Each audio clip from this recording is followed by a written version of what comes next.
ॐ अज्ञानतिमिरान्धस्य ज्ञानाञ्जनशलाकया चक्षुरुन्मीलितं येन तस्मै श्रीगुरुवे नमः। नमो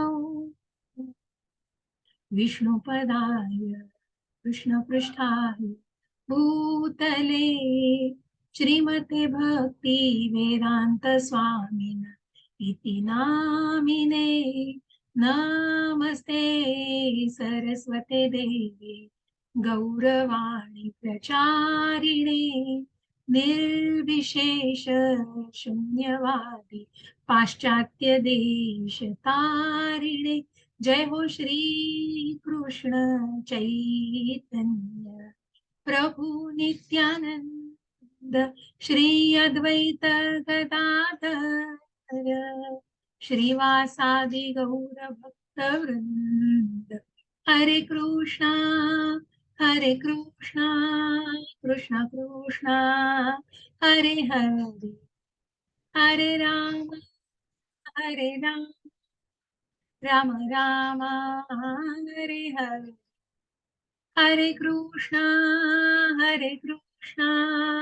कृष्णा कृष्णा हरे हरे। हरे राम राम राम हरे हरे। हरे कृष्णा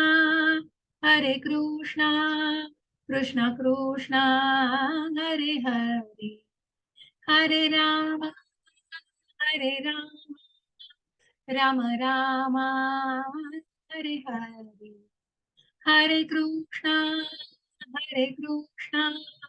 कृष्णा कृष्णा हरे हरे। हरे राम राम राम हरे हरे। हरे कृष्ण सगळ्यांना। पुन्हा एकदा सगळ्यांचं मनापासून स्वागत आहे। हरे आणि कृष्ण आपण या माताजी. हरे कृष्ण माताजी, आपण श्री श्री राधा गोविंद यांच्या चरणी साष्टांग दंडवत करून त्यांचे आशीर्वाद घेऊया। श्री श्रीला प्रभुपाद यांनाही साष्टांग दंडवत, श्री नामनिष्ठ प्रभूजी यांनाही साष्टांग दंडवत आणि या इस्कॉनच्या पूर्ण टीमला माझा सादर प्रणाम करून आपण या अध्ययन वर्गाला सुरुवात करणार आहोत। तर मग आज मोक्ष संन्यास योग असं या अध्यायाचं नाव आहे आपल्या ज्या 18व्या अध्यायाला, ज्याला पुन्हा हे गीतेचं सार म्हणजे सगळ्या अध्यायांचा इथे कुठेतरी सारांश आपल्याला जाणून घेता येतो। पुन्हा एकदा सगळ्याची उजळणी केल्यासारखं आहे। 17व्या अध्यायापर्यंत ज्ञान देऊन भगवंतांचं पूर्ण झालेलं आहे, पण तरीही अर्जुनाच्या मनातलं कुठेतरी थोडासा कन्फ्युजन जे आहे ते अर्जुन परत पुन्हा एकदा विचारतोय भगवंतांना, मग काय आहे ती त्यागाची परिपूर्णता। आणि मग अर्जुन अनादी ज्या 17व्या अध्यायात आपण बघितलं थोडीशी उजळणी, की मग ज्या 16व्या अध्यायात आपण बघितलं ये शास्त्र विधी विस्तृज्य, की कशा प्रकारे मग जर शास्त्राला आधारित कोणी पूजा नाही केली तर ती अनाधिकृत पूजा, त्या उपासनेचं काय। मग भगवंतांनी सांगितलंय नाही, मला करणारी तर 3 पद्धतीची असते ती उपासना। मग त्याच्यामध्ये आपण बघितलं की दान, तप आणि यज्ञ हे सत्व आणि रज आणि तम या 3 गुणांचा प्रभाव असून कशा प्रकारे ती सर्व गोष्टी केल्या जातात। आणि मग या सगळ्या तपाला, दानाला कशा प्रकारे एक सात्विक मनुष्य राजसिक आणि तामसिक कशा प्रकारे त्या गोष्टी आचरणात आणतो। आणि त्याचबरोबर मग आपण बघितलं की कुठल्या प्रकारचं अन्न खाऊन मग सात्विक गुण, राजसिक गुण आणि तामसिक गुण हे त्या गोष्टींना कारणीभूत असतात। त्या प्रकारचे 3 प्रकारचे पदार्थ आपण बघितले। आणि मग यज्ञ, तप आणि दान हे बघून मग सर्वात शेवटी हे सगळं जाणून ओम तत्सत च्या ओंकाराला उ म्हणजे प्रत्यक्ष उ आणि म ज्याचं महात्म्य आपण बघितलं की विष्णूंपासून वेगळं नाही। मग ज्यांनी ओंकार आणि विष्णू याला वेगवेगळं बघत नाहीत, ज्याप्रमाणे चैतन्य महाप्रभूंनी सांगितलं की नामस्मरणाचा मग जसं भगवंतांचे अचिंत्य भेदाभेद आहेत, की भगवंत भेद आणि अभेद, भगवंतांच्या शक्तींनी भगवंत एकाच वेळेला त्या रथावर बसून पण तिथेच स्वतःचं विश्वरूप दर्शन दाखवले। अशा प्रकारे भगवंत जवळही आहेत आणि दूरही आहेत। हा अचिंत्य भेदाभेद दाखवलेला आहे. त्याच प्रकारे इथे दाखवलेला आहे की कशा प्रकारे मग ओम आणि तत्सत, मग ओंकारामध्येच विष्णूचं सामर्थ्य आहे आणि ओंकार आणि विष्णू वेगळा नाही. जसं चैतन्य महाप्रभूंनी सांगितलं की नामस्मरण करायला लागल्यावर त्या नामस्मरणामध्येच कृष्ण भेटतो. इतकं ते नाम इतकं शुद्ध असायला पाहिजे.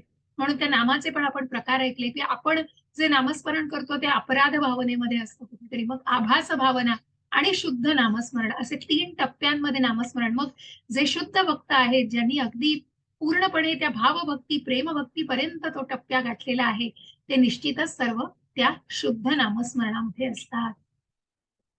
आणि मग तत् आणि सत, तत् म्हणजेच कुठेतरी भौतिक गोष्टींपासून अनासक्ती असलेल्या, आणि सत म्हणजे जे शाश्वत आहे. अशा प्रकारे या या दान आणि तपस्या या परमात्म्याला अर्पण करताना ओम तत्सत या 3च्या उच्चारांनी किंवा ओंकार ओम म्हणून, तत् म्हणून किंवा सत म्हणून हे अर्पण केलं जातं. त्या प्रकारे त्याच्या भावना आणि त्या प्रकारे त्याचं महात्म्य दर्शवलं जातं. आणि म्हणूनच आपण त्याचा उल्लेख करत असतो.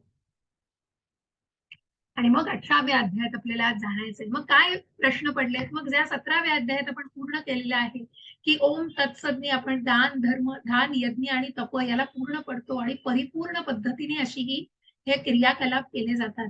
मग आता अर्जुनाने पुन्हा प्रश्न विचारलाय. मग आपण ज्या 5 विषयांना शिकलो की ईश्वर, जीव, काळ, कर्म, प्रकृती या सगळ्याची संलग्नता आपण या 17व्या अध्यायात, आपण या पूर्ण अध्यायांमध्ये जाणलेली आहे.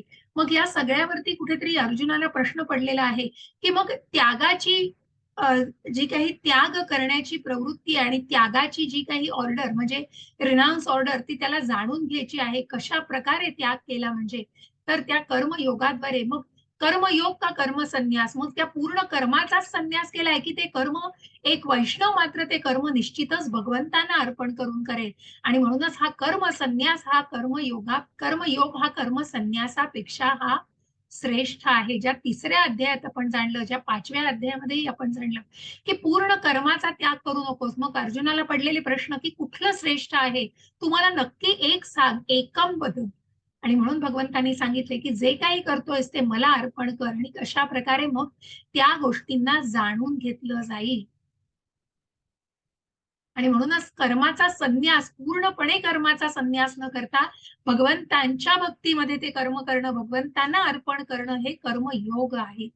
तसं आपण आधी कर्मकांड बघितलं की जिथे मग कुठेतरी मी भोगता आहे, स्वतःसाठी ती गोष्ट केली जाते, तेव्हा निश्चितच त्या कर्मफळांच्या बंधनातही अडकलं जातं. आणि मग आपल्याला या कर्माला जाणायचंय. म्हणूनच हे कर्मयोग कशा प्रकारे कर्म संन्यासापेक्षा श्रेष्ठ आहे, ज्या 3ऱ्या आणि 5व्या अध्यायामध्ये आपण याचा उल्लेख केलेला आहे.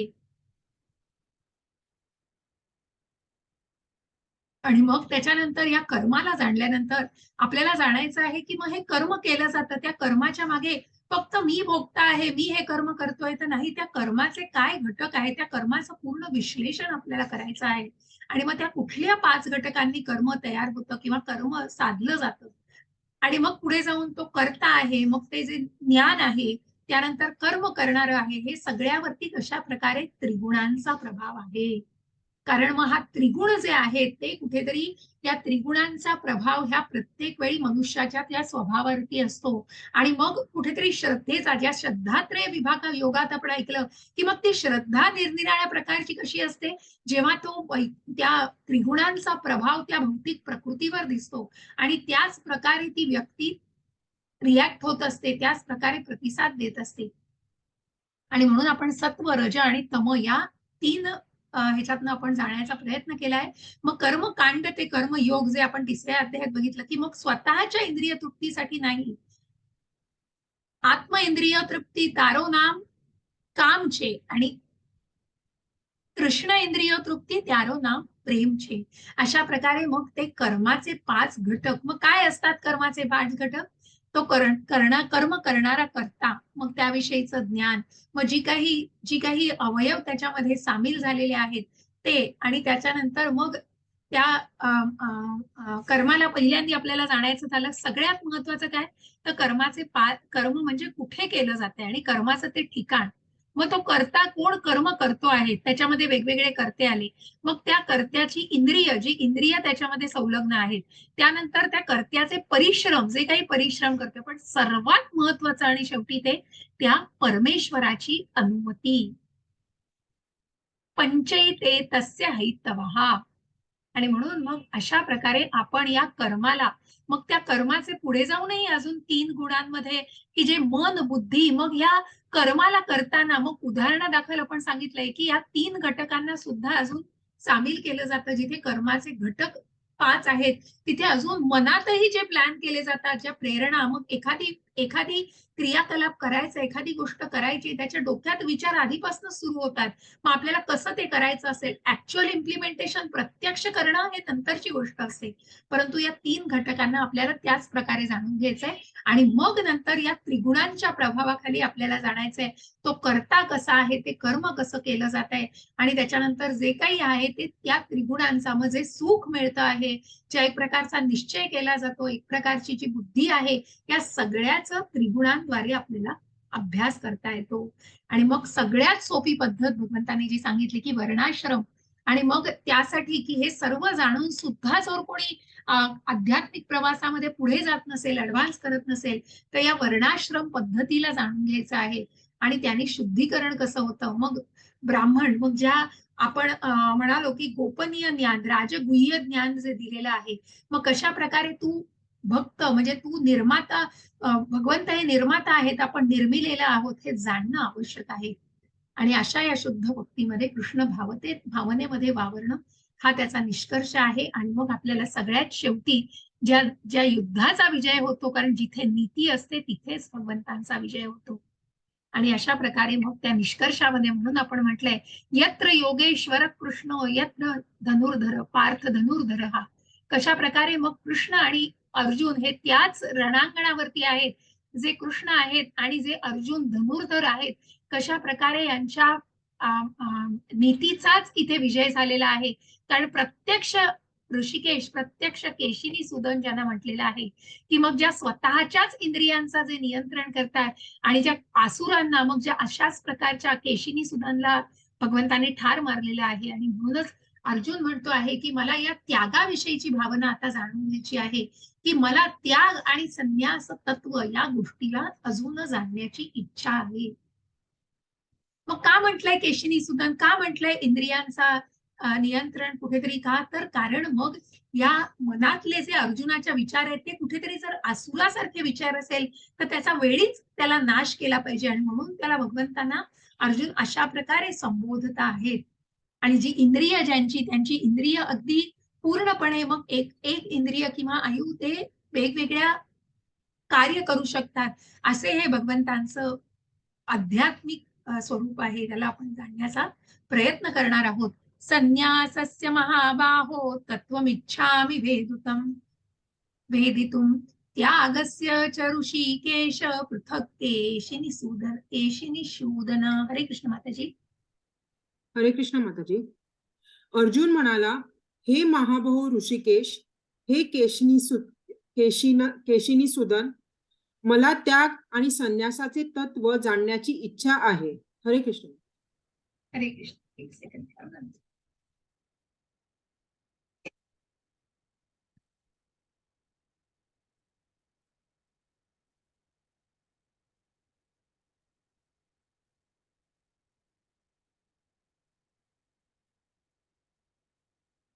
आणि म्हणून अर्जुन भगवंतांना म्हणतोय की मला या त्यागाला जाणून घ्यायचंय. संन्यास तत्व आणि त्याग याला अजून सखोल प्रमाणात जाणण्याची अर्जुनाची कुठेतरी इच्छा आहे. आणि म्हणून अर्जुन भगवंतांना म्हणतोय की ऋषिकेशा, केशिनी सुदन, की जे प्रत्यक्ष स्वतंत्र स्वतःच्या इंद्रियांचं नियंत्रण करणारे आहेत, आणि ज्या प्रकारे तुम्ही त्या आसुरांचा वध केलाय, तसं माझ्या मनातले हे जे विचार आहेत, काही जे आसुरी विचार आहेत, त्याचा सुद्धा मला या अज्ञानरूपी, अशा या आसुराचा ज्ञानरूपी शस्त्राने वध करायचा आहे. आणि म्हणूनच या संन्यासाचं तत्व मला जाणून घ्यायचं आहे. भगवंत सांगतायत, काम्यानां कर्मणान्यासं संन्यासं कवयो विदुः सर्व कर्मफल त्यागं प्राहुस्त्यागं विचक्षणः. हरे कृष्ण. हरे कृष्ण. श्री भगवान म्हणाले, भौतिक इच्छांवर आधारलेल्या कर्मांचे त्याग आला विद्वज्जन संन्यास असे म्हणतात आणि सर्व कार्याच्या फलाच्या त्याग करण्याला बुद्धिमान लोक त्याग असे म्हणतात. हरे कृष्ण. हरे कृष्ण. बघा, ज्या तिसऱ्या अध्यायात आपण बघितलं कर्मयोग बघितला, मग कर्मकांडापासून कर्मयोग, की ते जे तू काय करतोयस ते स्वतःसाठी न करता ते भगवंतांना अर्पण कर. मग जिथे कर्मयोग, मग ते योग म्हणजे भगवंतांशी जोडलं जाणं.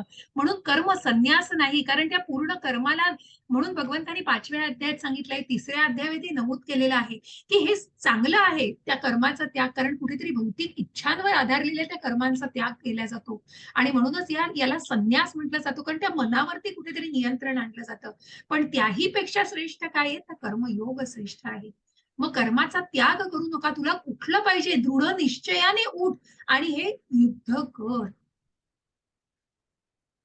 आणि म्हणून भौतिक इच्छांवर आधारलेल्या कर्माचा त्याग याला वैष्णव संन्यास असं म्हणतात आणि सर्व कार्याच्या फळाचा त्याग करणाऱ्याला बुद्धिमान लोक त्याग, मग सर्व कर्मफळांचा त्याग जे करतायत त्यांना बुद्धिमान लोक त्याग असं म्हणतात. हरे कृष्ण माताजी. हरे कृष्ण. काही विद्वज्जन घोषित करतात की सर्व प्रकारच्या सकाम कर्मांना दोषपूर्ण समजून त्यागले पाहिजे, परंतु इतर विचारवंताचे असे म्हणणे आहे की यज्ञ दान तप अशा कर्मांची कधीही त्याग करू नये. हरे कृष्ण. हरे कृष्ण. मग या 3 प्रकारची जी कर्म आपण ज्या 17व्या अध्यायात बघितली, यज्ञ दान आणि तप, या सगळ्याचं मग इतर गोष्टींमध्ये कुठेतरी भौतिक जगतामध्ये अडकलं जात आहे. सकाम कर्मांना दोषपूर्ण समजून कुठल्या तरी प्रकारे त्याला त्यागलं पाहिजे आणि मग अशा कर्मांचा कधीही पण म्हणूनच सर्व प्रकारच्या सकाम कर्म, म्हणजे ज्यामध्ये कर्माच्या फळांचा कुठेतरी उपभोग घेतला जातो, अपेक्षा केली जाते, त्यांना मात्र दोषपूर्ण समजून त्यागलं पाहिजे. परंतु मग विद्वज्जनांचं म्हणणं आहे की जरी त्याला त्यागलं पाहिजे तरी यज्ञ दान आणि तप या 3 गोष्टी अशा आहेत की त्याचा कधीही त्याग करू नये. मग भगवंत याच्यावर काय उत्तर देत आहेत, यज्ञदान तप कर्म न त्याज्यम कार्यमेव तत् यज्ञोदानम तपश्चैव पावनानि मनीषिणाम. हरे कृष्ण माताजी. हरे कृष्ण. यज्ञ दान तप या स्वरूपाच्या कर्मांचा त्याग करू नये, ती कर्म केली पाहिजेत.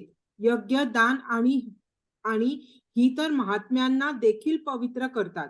हरे कृष्ण.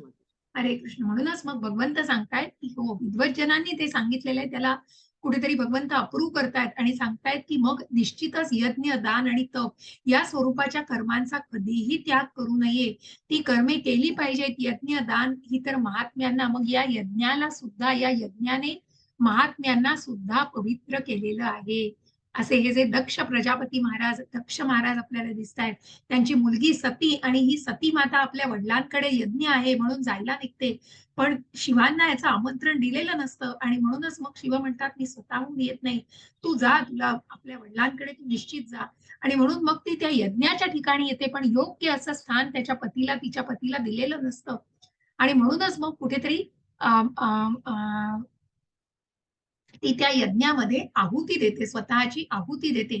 आणि ही गोष्ट जेव्हा शिवांच्या कानावर पडते तेव्हा त्यांना अगदी मग ज्या त्यांच्या क्रोधाला काहीही लिमिट नाहीये, कारण मग तो क्रोध बघा, मग हा क्रोध का आलेला आहे, या क्रोधाला मग काम क्रोध लोभ मोह मद मत्सर हे षड्रिपू आहेत, पण ज्या शिवांना क्रोध आलेला आहे तो क्रोध कशासाठी आलेला आहे की एका वैष्णवीचा अपमान झालेला आहे आणि म्हणूनच या वैष्णवीचा अपमान सहन करू शकत नाही.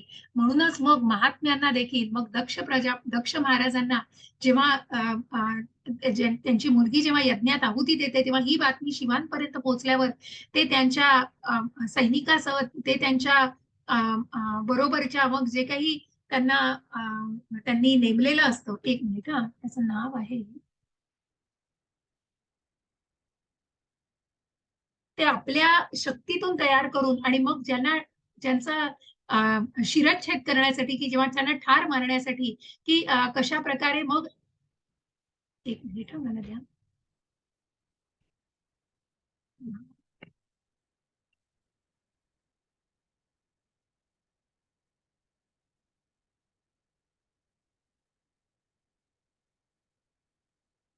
सॉरी.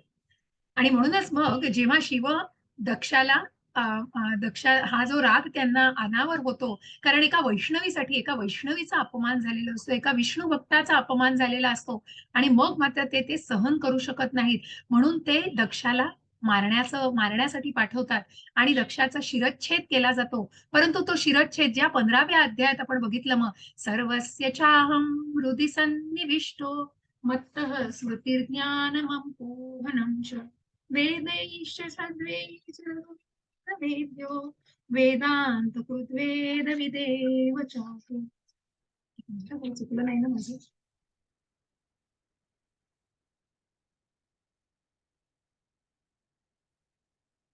वेदैश्च सर्वैरहमेव वेद्यो वेदांत कृद्वेद विदेव चाहं.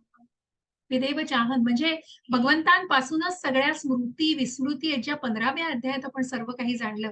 मग इथे आपल्याला जी गोष्ट मी नमूद केली होती, जे दक्ष इथे यज्ञासाठी बसलेले आहेत बघा, त्यांना त्यांना बकरीचं तोंड लावण्यात आलं, कारण जेव्हा शिरच्छेद केला गेला तरीही दक्ष पूर्णपणे मृत पावलेले नव्हते.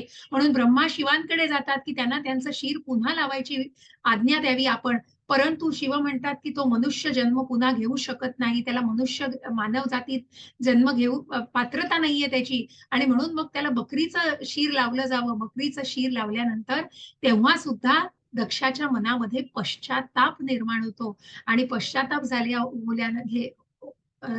झाल्यामुळे तो शिवांना सुद्धा शरण जातो आणि त्यांची माफी मागतो आणि ते आपला यज्ञ पूर्ण करतो.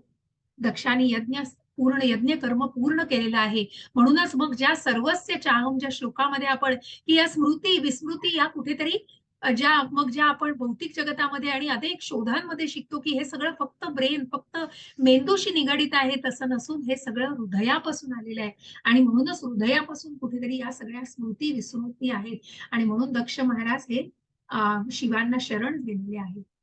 म्हणून अशा महात्म्यांना सुद्धा ज्याने पवित्र केलेलं आहे ज्या यज्ञाने.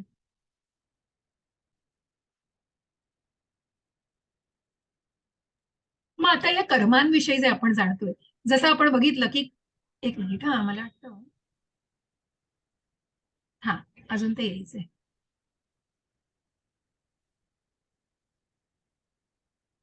ओके.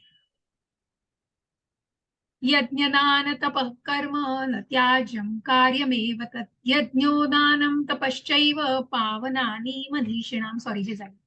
आणि म्हणून मग ज्या दक्षाला आपण बघितलं की ज्याला अशा महात्म्यांना सुद्धा ज्या यज्ञाने पवित्र केलं. मग आता आपण या कर्मांना जाणतो. म्हणून ज्या सकाम कर्म, की जे सकाम कर्म ज्याच्या फळामध्ये ज्याची फळाची अपेक्षा केली जाते, पण हा जो कर्मयोग आहे त्या कर्मयोगामध्ये हे कर्म भगवंतांना अर्पण केलं जातं. म्हणजे कुठलेही मग एक वैष्णव एखादी एखादी जर एखादी कर्मी असेल, तो काय करतो, ते कर्मी जरी आपल्या इंद्रियांचा त्याग केलेला असला तरी कुठेतरी त्या बंधनामध्ये बद्ध झालेला असतो. परंतु एक संन्यासी ज्याने मनाचा संन्यास घेतलेला आहे आणि जो कर्म योगी आहे, तो कर्म संन्यासापेक्षा हा श्रेष्ठ मानला गेलेला आहे. म्हणून अशी ही कर्म कोणत्या प्रकारची असावीत.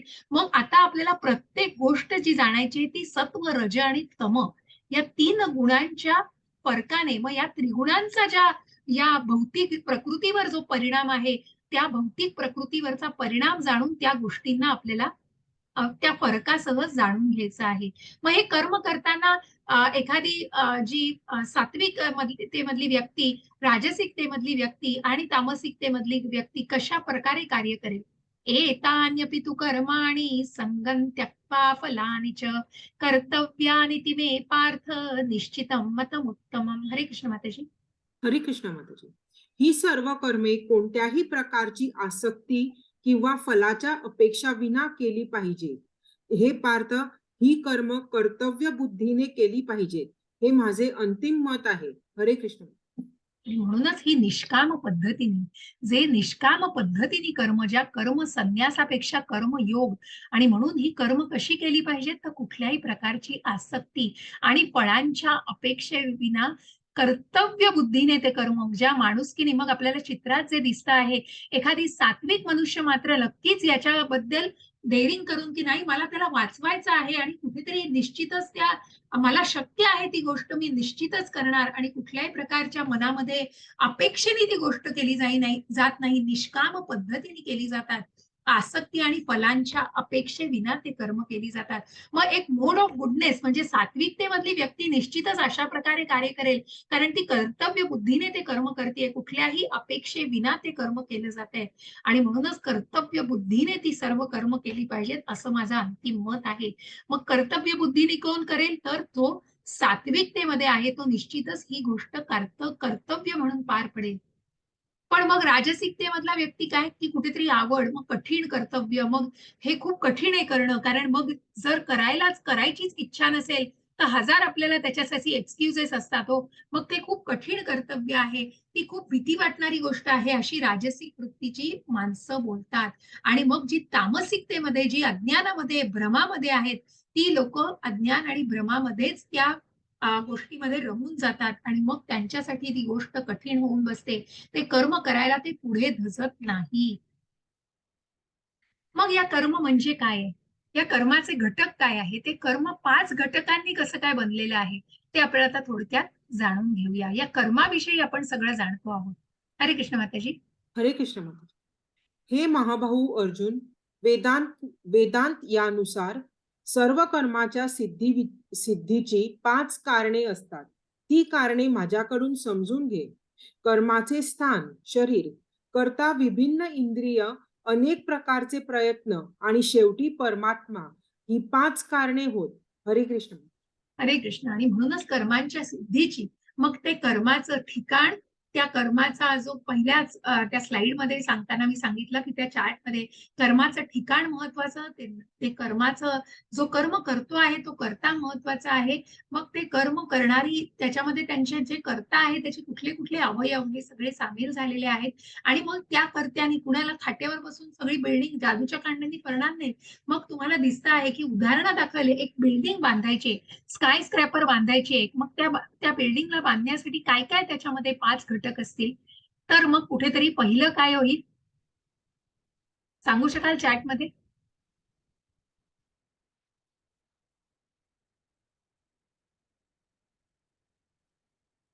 चॅटमध्ये सांगू शकाल ज्या कर्माचे घटक मी आता सांगितले. मग सपोज एखादी बिल्डिंग बांधतोय, मग काय असेल त्या कर्माचे 5 घटक, काय पहिला घटक असेल सांगा, थोडासा संवाद साधूया, चॅटमध्ये उत्तर द्या. ड्रेसिंग म्हणण्यापेक्षा ज्योती माताजी, कर्म बघा, कर्म या आध्यात्मिक दृष्टीतून त्याचा विचार केला तर मग ह्या कर्माबरोबर कशा प्रकारे वेगवेगळ्या गोष्टी या संलग्न होतात, म्हणजे त्या कर्माचं ठिकाण, त्या कर्मासाठी इन्व्हॉल्व्ह झालेला कर्ता, त्याची इंद्रिय, त्याचे परिश्रम आणि सगळ्यात महत्वाचं, अत्यंत महत्वाचं, सगळ्यात शेवटी पण अत्यंत महत्वाचं, ज्या भगवंतांची अनुमती नसेल तर ती गोष्ट पुढेच जाऊ शकत नाही. मग एखाद्या बिल्डिंग बांधण्याचं जे मी उदाहरण दिलं, मग ती बिल्डिंग बांधताना काय, तर त्या बिल्डिंगचं स्थान, जिथे बिल्डिंग बांधायची, त्यानंतर त्या बांधकामामध्ये सामील झालेले सर्व अ, जे काही कर्मी आहेत, मग त्याच्यामध्ये आपण बघतो आहोत 2 प्रकारचे. एक मिनिट हं. आणि मग त्याच्यामध्ये कुठले कुठले असतील, तर इंजिनियर असेल, सिव्हिल इंजिनियर जो असेल, की ज्या कर्माचं, मग जे कन्स्ट्रक्शन करायचंय, जे बिल्डिंग कन्स्ट्रक्शन करायचंय, त्याच्या निगडीत जे काही लोक असतील, त्या सगळे याच्यामध्ये सामील झालेले आहेत. यानंतर मग त्यांची इंद्रिय, मग त्यांच्या मन बुद्धीपासून डोळे कान या सगळ्या गोष्टी त्याच्यामध्ये जे काही इन्व्हॉल्व्ह झालेल्या आहे, त्या निश्चितच तिथे आहेत. आणि सगळ्यात महत्वाचं, सगळ्यात शेवटी पण अत्यंत महत्वाचं, त्या परमात्म्याची अनुमती मिळणं. नाहीतर आपण बघतो या भौतिक जगतामध्ये किती किती गोष्टी अशाच पडलेल्या आहेत, कारण त्याला मग कुठल्या तरी प्रकारचं एक अनुमतीची गरज आहे. आणि म्हणूनच त्या अनुमतीनुसारच कुठेतरी ती कृष्ण भावना आणि मग त्या जो उपद्रष्टा आणि अनुमंता कशा प्रकारे मग तो वेगवेगळ्या प्रकारच्या या कर्माला साधून नेतो आणि मग त्याची अनुमती असेल तरच हे कर्म पूर्ण केलं जातं. अशा या उदाहरणासह कर्माचे 5 घटक आपण जाणण्याचा प्रयत्न केलेला आहे. मग याच्या पलीकडे अजून काय आहे? मग जो या 5 कारणांचा विचार करून, हरे कृष्ण मातेजी. हरे कृष्ण माताजी. म्हणून या 5 कारणांचा विचार न करता ज्याला वाटते की तो एकमेव करत आहे, तो खचितच मूर्ख आहे व तो गोष्टींना यथार्थ रूपात पाहू शकत नाही. हरे कृष्ण. हरे कृष्ण. मग ज्या पृथ्वी, आप, वायू, जल, अग्नी या 5 हे 5 तत्वांनी बनलेलं हे शरीर आहे. आणि आता आपण जे कर्माचे 5 घटक बघितले, मग कर्माचे 5 घटक, मग कोण जबाबदार आहे त्याला? मग ह्या कारणांना जेव्हा आपण नीट डीप मध्ये जाणून घेतो, तेव्हा निश्चितच आपल्याला वाटतं की जे कर्म, मग या 5 कारणांना जाणून घेऊन सगळ्यात महत्वाचं, जी भगवंतांची अनुमती ती जर नसेल तर ती गोष्ट ही तशीच पडून राहील, किंवा मग त्याला अप्रुव्हल मिळणं आणि म्हणूनच त्याला कुठेतरी परवानगी मिळण्याची, भगवंतांची परवानगी मिळण्याची निश्चितच गरज असते. आणि जो या गोष्टीचा विचार करत नाही तो निश्चितच मूर्ख आहे आणि तो गोष्टींना यथार्थ पाहू शकत नाही. मग हे कर्म करताना काय, जर आपण ऍक्च्युअल बघितलं की फिजिकली कोण, मग त्यांचे इंजिनियर, सिव्हिल इंजिनियर, आर्किटेक्ट, जे लेबरर आहेत, सगळ्या प्रकारची लोक त्याच्यामध्ये इन्व्हॉल्व्ह आहेत. आणि मग त्याच्या पलीकडे जाऊन ही गोष्ट प्लॅन केल्याशिवाय होत नाही. कारण कुठल्याही गोष्टीचं, मग आता समोरच्या चित्रामध्ये आपल्याला बास्केटबॉल दिसतोय, त्याला त्या बॉलला बास्केटमध्ये टाकायचं आहे, पण ते टाकण्यासाठी काय, तर त्याला त्या गोष्टीचं ज्ञान आवश्यक आहे, त्या गोष्टीचं गोल काय असणार आहे, आणि त्या गोष्टीचा ज्ञाता तो प्रत्यक्ष ती व्यक्ती कोण आहे. आणि म्हणूनच मग अशा प्रकारे ज्ञान, नेय आणि ज्ञाता हे 3 अजून घटक आहेत. या सगळ्यांनी इंद्रिय कर्म आणि कर्ता हे तिन्ही कर्मांचे घटक आहे. म्हणजे जे आपण बघितलं आधीच्या अध्यायामध्ये, कशा प्रकारे विभागणी झालेली आहे, आणि मग त्या विभागणीद्वारेच या 3 कर्मांचे घटक आपल्याला याच्यामध्ये दिसत आहेत. मग हे कुठेतरी अनालिसिस आहे हो, की हे सगळं जाणून की मग गुडनेस आहे, पॅशन आहे का इनोसन्स आहे, म्हणजे कुठेतरी चांगुलपणा आहे, चांगलेपणा आहे का, कुठेतरी पॅशन, फसवेगिरी आहे तिथे. आणि मग तामसिकता तर कुठेतरी अशा ठिकाणी गेलेली आहे की तिथून परत आणणं कठीण आहे. आणि म्हणून मग कशा प्रकारे आपण स्वतःला या आता परिस्थितीमध्ये काय रेट करू शकतो, आपण 1, 2 आणि 3, एक म्हणजे सात्विकता, राजसिकता आणि तामसिकता, अशी आपण कशा प्रकारे रेट करू शकतो, आणि तुमच्या प्रतिक्रिया तुम्ही निश्चितच सांगा. मग आता आपल्याला 3 फरकांच्या, मग जो आपण 3 गुणांना जाणलेला आहे की ज्यामुळे हे ज्ञान कसं मिळू शकतं. मग या त्रिगुणांचा प्रभाव कमी झाल्यावरती मनुष्य कसा वागू शकतो, किंवा ज्याच्यावरती सात्विकतेचा प्रभाव असतो ती व्यक्ती कशी वागते, राजसिकतेमधली व्यक्ती कशी वागते, आणि तामसिकतेमधली व्यक्ती, मग ते ज्ञान कुठल्या प्रकारचं असतं, सात्विक ज्ञान काय आहे, राजसिक काय आणि तामसिक काय आहे. हरे कृष्ण माताजी. हरे कृष्ण माताजी. हरे कृष्ण. भौतिक भौतिक स्वरूपाच्या पद्धतींवर आधारित 3 प्रकारचे ज्ञान. 1, आणि ते ज्ञान ज्यामुळे मनुष्य एकाच प्रकारच्या कार्याला सर्वस्व समजून आसक्त होतो, त्याला सत्याचे ज्ञान राहत नाही, व जे अतिशय अल्प असते त्या त्या ध्यान आला त्या ध्यान आला तमोगुणी ज्ञान म्हणतात.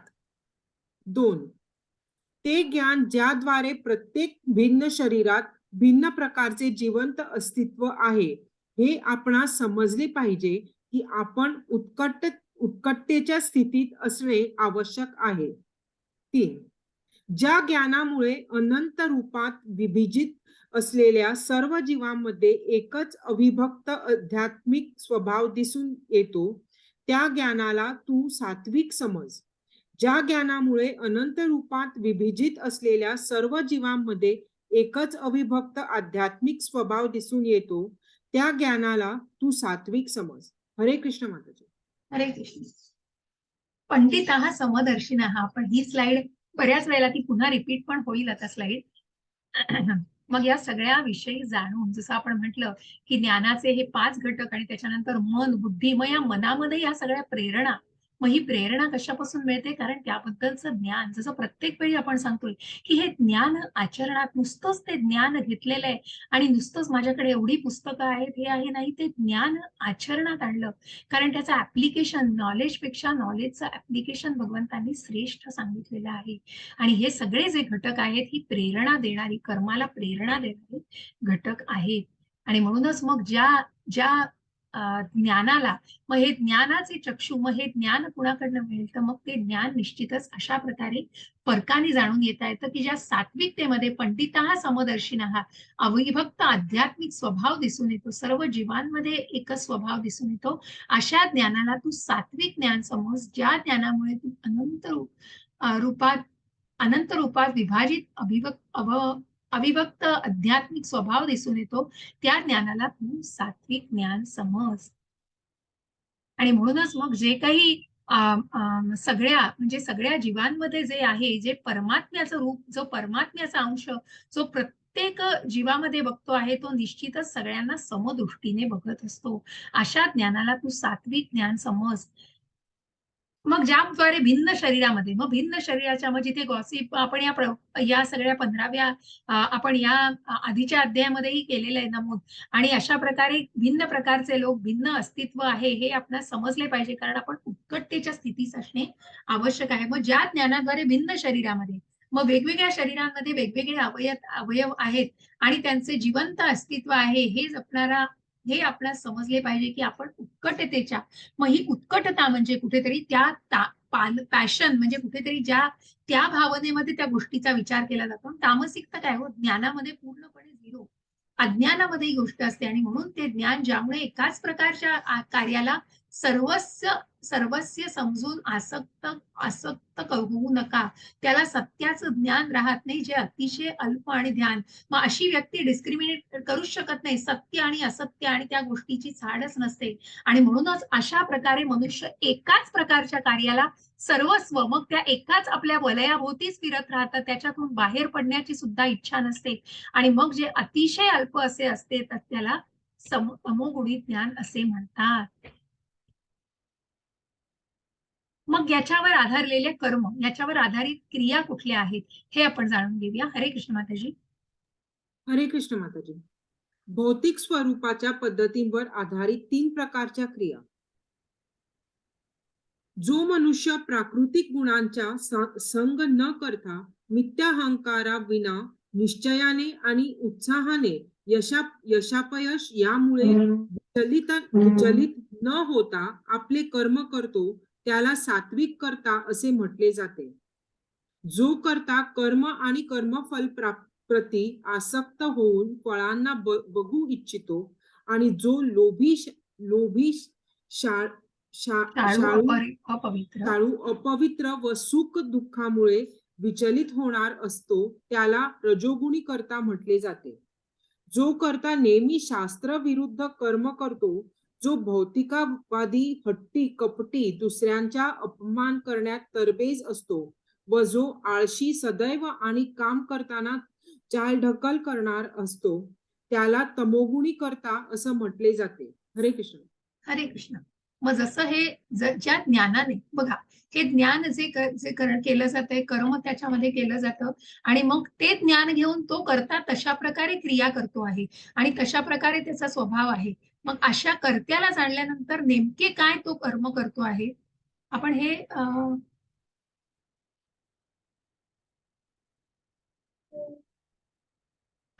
ठीक आहे.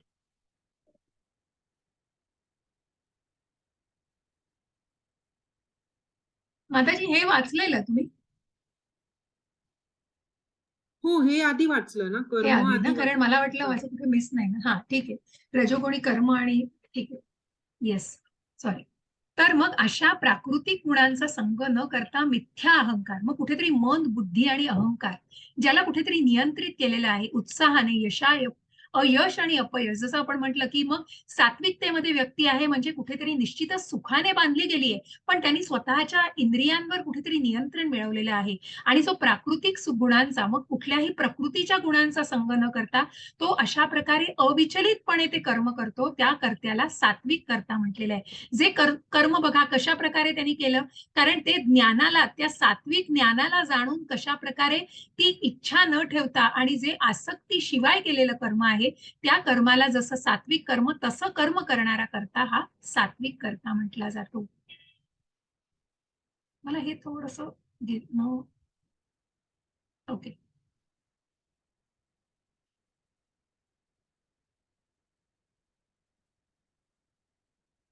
आपण हे थोडंसं समजून घ्यायचं राहिलं, मला वाटतं ह्याच्याविषयी बोलायचं राहिलं माझं. मला वाटतं हे नाही वाचलं मी, आधीची स्लाइड वाचली आहे. एक्झॅक्टली, ज्ञान आपलं झालं आणि एक हा स्लाइड माझी पुढे गेली माताजी. तर हा आपण हे हा कर्म करूया आणि मग कर्त्यावरती जाऊया. हे वाचू आता. हे वाचा माताजी. हा ओके. एक पुढे गेलं माझी ती स्लाइड, हा मला हा तेच वाटत होतं. एक, जे कर्म मोहाने शास्त्रीय आदेशाची अवहेलना करून व भावी बंधनांची पर्वा न करता किंवा हिंसा अथवा दुसऱ्यांना क्लेश देण्याकरिता केले जाते, त्या कर्माला तामसिक कर्म म्हणतात. परंतु फल आशेची इच्छा धरणाऱ्या मनुष्याकडून मोठ्या प्रयासाने जे कर्म केले जाते व जे मी त्या अहंकारयुक्त बुद्धीने केले जाते, ते रजोगुणी कर्म होय. जे कर्म नेमलेले आहे आसक्तीशिवाय केले जाते, जे राग द्वेष न ठेवता आणि फलप्राप्तीच्या इच्छे बिना केले जाते, त्या कर्माला सात्विक कर्म म्हणतात. हरे कृष्ण. हरे कृष्ण, धन्यवाद. आणि म्हणून मग जे ज्ञान घेऊन, आणि हे जे कुठेतरी मी तुम्हाला म्हटलं की आपण कुठे रेट करू शकतो स्वतःला, मग या 8 घटकांना आपण बघितलं जे कर्म कसं केलं जातं. मग त्या कर्माचं ठिकाण, तो कर्म करणारा व्यक्ती, मग त्याच्यामध्ये त्याची इंद्रिय, त्याच्यामध्ये त्याचे प्रयत्न, पण सगळ्यात महत्वाचं म्हणजे भगवंतांची अनुमती. आणि भगवंतांची अनुमती नसेल तर ती गोष्ट पूर्ण होत नाही. ह्याचं आपल्याला भौतिक जगतामध्ये सुद्धा किती वेळेला उदाहरण, आपल्याला प्रत्यक्ष अनुभव असे येतात की मी करताय, मी भोगताय, आणि म्हणूनच हे जो जाणत नाही तो मूर्ख आहे. कारण ती व्यक्ती ते स्वतःला भोगता, मी ते भोगता आहे. आणि म्हणून हे कर्म करताना कुठेतरी जे प्लॅनिंग केलं जातं, हा बास्केटबॉल कशा प्रकारे, की ते बास्केटबॉलचं ज्ञान ज्याला आहे, तो ज्ञाता आहे, त्याचं ज्ञान त्याला आहे, आणि म्हणून ती प्रेरणा घेऊन ते ज्ञेय, कारण ती प्रेरणा काय आहे त्याची, की ते ज्ञान घेऊन मग ते ध्येय त्याला गाठायचं आहे. आणि अशा प्रकारे ही कर्माला प्रेरणा, मग ते कर्म कशा प्रकारे, तर ते प्लॅनिंग करून नीट केलं जातं. अशा या भगवंतांनी खूप सुंदरपणे हे समजावून सांगितलेलं आहे. कर्माला पूर्णपणे जाणून घेतलेलं आहे आपण. आणि मग त्या ज्ञानाला, पण याच कर्मावरती सात्विक, राजसिक आणि तामसिकतेचा प्रभाव आहे. ते कर्म आता आपण बघितलं की कशा प्रकारे. आणि मग हे जसं मी म्हटलं, एक रेट करण्याचं, स्वतःला अनालाइज करण्याचं हे ज्ञान आपण बघितलं. आणि हे कर्माविषयी सांगताना मी पुन्हा मागे गेले, म्हणून की म्हणूनच या कर्माला, म्हणून या कर्माला जेव्हा आपण या 8 की मन, बुद्धी आणि अहंकार हा सुद्धा त्याच्यामध्ये असतो. आणि म्हणून मग कशा प्रकारे सात्विकता, राजसिकता आणि तामसिकता या 3 गोष्टींचा प्रभावाने कशा प्रकारे ते कर्म केलं जातं.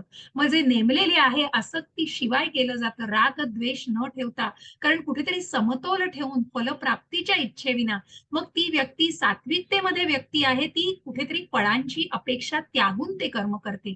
आणि म्हणूनच त्या इच्छेवना जेव्हा ते कर्म केलं जातं तेव्हा ते सात्विक कर्म म्हटलं जातं. म्हणून त्याला सत्व, म्हणजे त्याच्यामध्ये निश्चितच कुठेतरी सात्विकता आहे. परंतु जे कर्म सकाम कर्मामध्ये केलं जातं, मग जसं आपण बघितलं की अकर्म, विकर्म आणि सकाम कर्म, ज्या कर्मामध्ये आपण बघितलं बघा, 3ऱ्या-4थ्या अध्यायामध्ये, 3ऱ्या अध्यायामध्ये आणि 5व्या अध्यायामध्ये आपण कर्माचे प्रकार बघितले.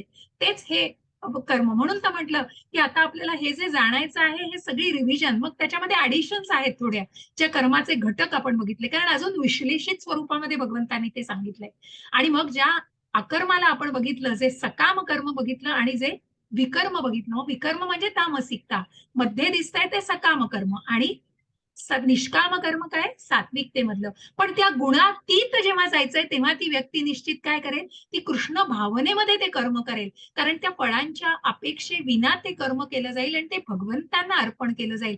कारण कुठेतरी ती गुणातीत व्यक्ती बांधली जात नाही कर्माने, जी सात्विक व्यक्ती बांधली जाते, कारण ती कुठेतरी त्या सुखाच्या फिलिंग्ज, सुखाच्या भावनेने बांधली जाते ती व्यक्ती. आणि मग कुठेतरी ती, जसं आपण म्हणतो ना, मग कुठेतरी ती गोष्टी स्वतःला कुठेतरी जास्त समजायला लागते, आणि मग तिथे ती सात्विकता सुद्धा कुठेतरी या बद्ध जीवनामध्ये बद्ध होते.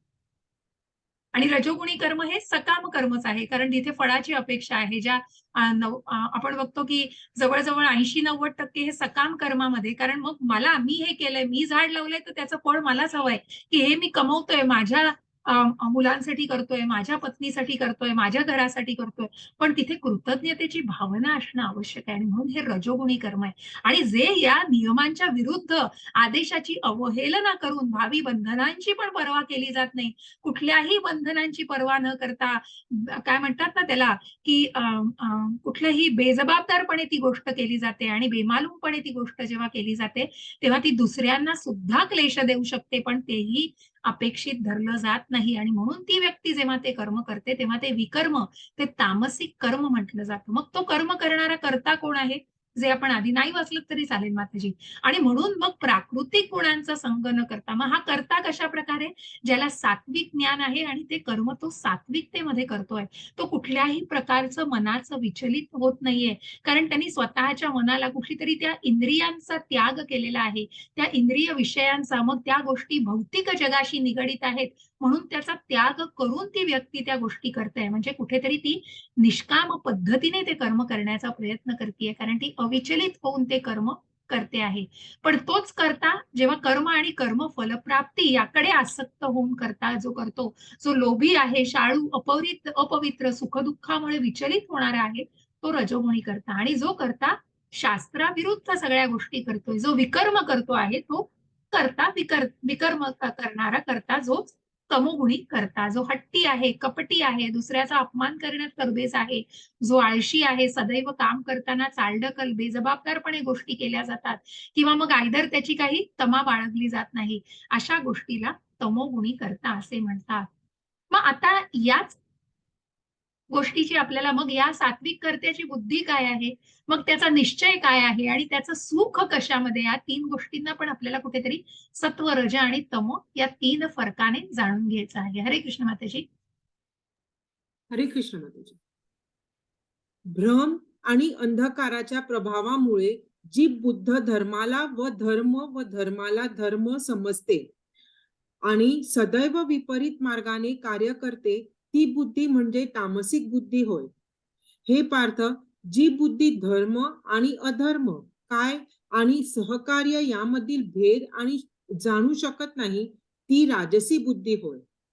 हे पार्थ, या बुद्धीद्वारे मनुष्य प्रवृत्ती आणि निवृत्ती, कार्य आणि सहकार्य, भय आणि निर्भय, बंधन आणि मोक्ष यांना जाणतो, ती सात्विक बुद्धी होय.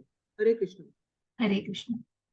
मग ज्या बुद्धीने ती व्यक्ती कार्य करत असते, ती बुद्धी कशा प्रकारची आहे, तर ती बुद्धी सात्विक, राजसिक आणि तामसिक प्रकारची कशी आहे. मग जो मनुष्य प्रवृत्त, निवृत्त, मग ज्या गोष्टीला प्रवृत्त, कुठल्या गोष्टीला आणि कुठल्या गोष्टीपासून अनासक्ती, प्रवृत्त होणं म्हणजे काय, आसक्त होणं, निवृत्त होणं म्हणजे अनासक्त होणं, म्हणून कशा प्रकारे या सगळ्याला समतोल केलाय, कार्य आणि सहकार्य, भय आणि निर्भय, बंधन आणि मोक्ष, या सगळ्यांचं, म्हणजे कुठेतरी आपण या गोष्टींनी बंधले जाऊ, या गोष्टीची कुठेतरी तमा आहे, ज्या गोष्टी तरी कुठेतरी जाणतो आहे, ती बुद्धी, म्हणजे त्या गोष्टींना फरक जाणू शकतो आहे, ती बुद्धी, ती त्या बुद्धीने काम करणारी जी व्यक्ती असते, त्या बुद्धीला सात्विक बुद्धी असे म्हणतात. मग जी धर्म, अधर्म, कार्य, सहकार्य यातला कुठलाही भेद जाणू शकत नाही, कुठल्याही फरकाने नाही, काही फरक पडत नाही की तो भेद जाणलाय का नाही जाणलाय, जसं वागायचंय तसंच वागलं जातं, कारण कुठेतरी सकाम कर्मामध्ये ती बुद्धी अडकलेली आहे, त्या कर्माच्या फळांमध्ये ती बुद्धी अडकलेली आहे, म्हणून ती राजसिक बुद्धी आहे.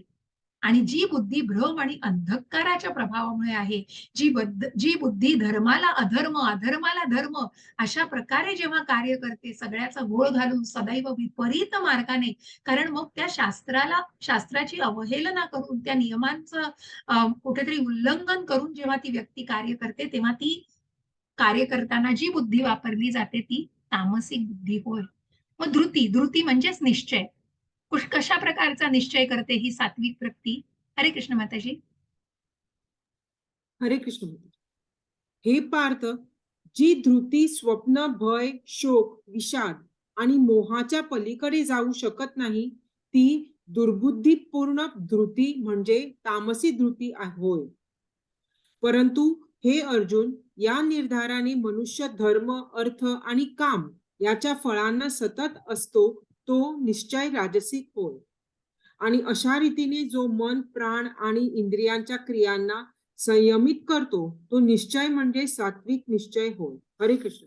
हरे कृष्ण. सगळं संलग्न आहे हो सगळं एकमेकांशी. मग ह्या सगळ्या गोष्टी सांगितल्यात, पण तुम्ही बघाल तर ती सात्विकता, राजसिकता आणि तामसिकता साधारण एकाच साच्यामधून सगळं गोष्टी सांगतायत, की अशा प्रकारे मन, प्राण आणि इंद्रिय, मग मन, बुद्धी, मग जी जी बुद्धी किंवा जी बुद्धी कशा प्रकारे सात्विक बुद्धी वापरून, मग जी सत्सद विवेक बुद्धी कुठेतरी चाड आहे, कुठेतरी त्या गोष्टीचा फरक जाणू शकतोय, त्या गोष्टीमध्ये चांगल्या आणि वाईटामध्ये कुठेतरी फरक जाणू शकतोय, त्या गोष्टीला पूर्णपणे जाणून जेव्हा त्या निश्चय केला जातो, इंद्रियांच्या क्रियांना संयमित केलं जातं, की ही गोष्ट माझ्यासाठी काय जे आपण केलं तर काय होणार आहे, किंवा एखाद्या व्यक्तीला आपण दुखवत तर नाहीये ना, किंवा त्या निश्चयामुळे काय परिणाम होणार आहेत, या सगळ्याचा कुठेतरी सारासार विचार करून जेव्हा तो निश्चय केला जातो, तो सात्विक निश्चय.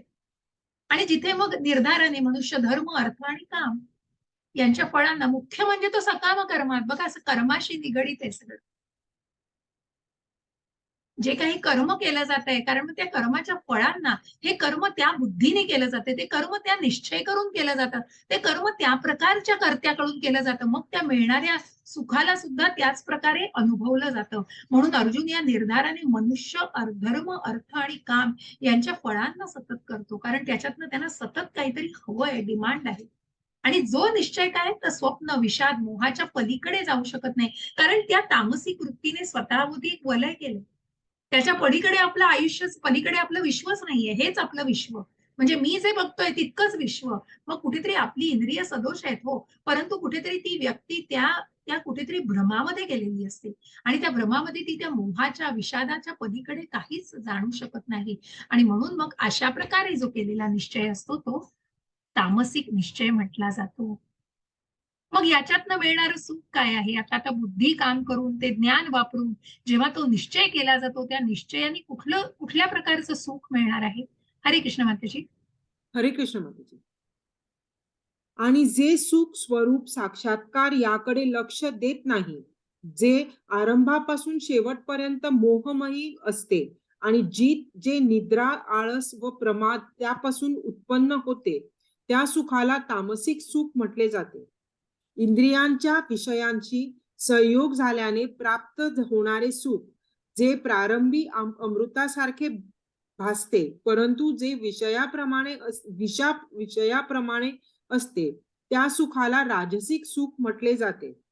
जे आरंभी विशासमान प्रतीत होते, परंतु शेवटी अमृततुल्य असते, आणि जे मनुष्याच्या ठिकाणी स्वरूप साक्षात्काराची जागृती करते, त्या सुखाला सात्विक सुख म्हटले जाते. हरे कृष्ण. हरे कृष्ण. आणि म्हणून मग जे परिणाम भोगले जातात, जे सुख त्याच्यापासून असतं, मग जे सुरुवातीला जसं आपण म्हणतो की एखाद्याचा मार्ग हा काट्याकुट्यांचा असतो, सुरुवातीला भले खूप कष्ट सहन करायला लागले, काट्याकुट्यांचा मार्ग असला तरी शेवट मात्र सुख असतं.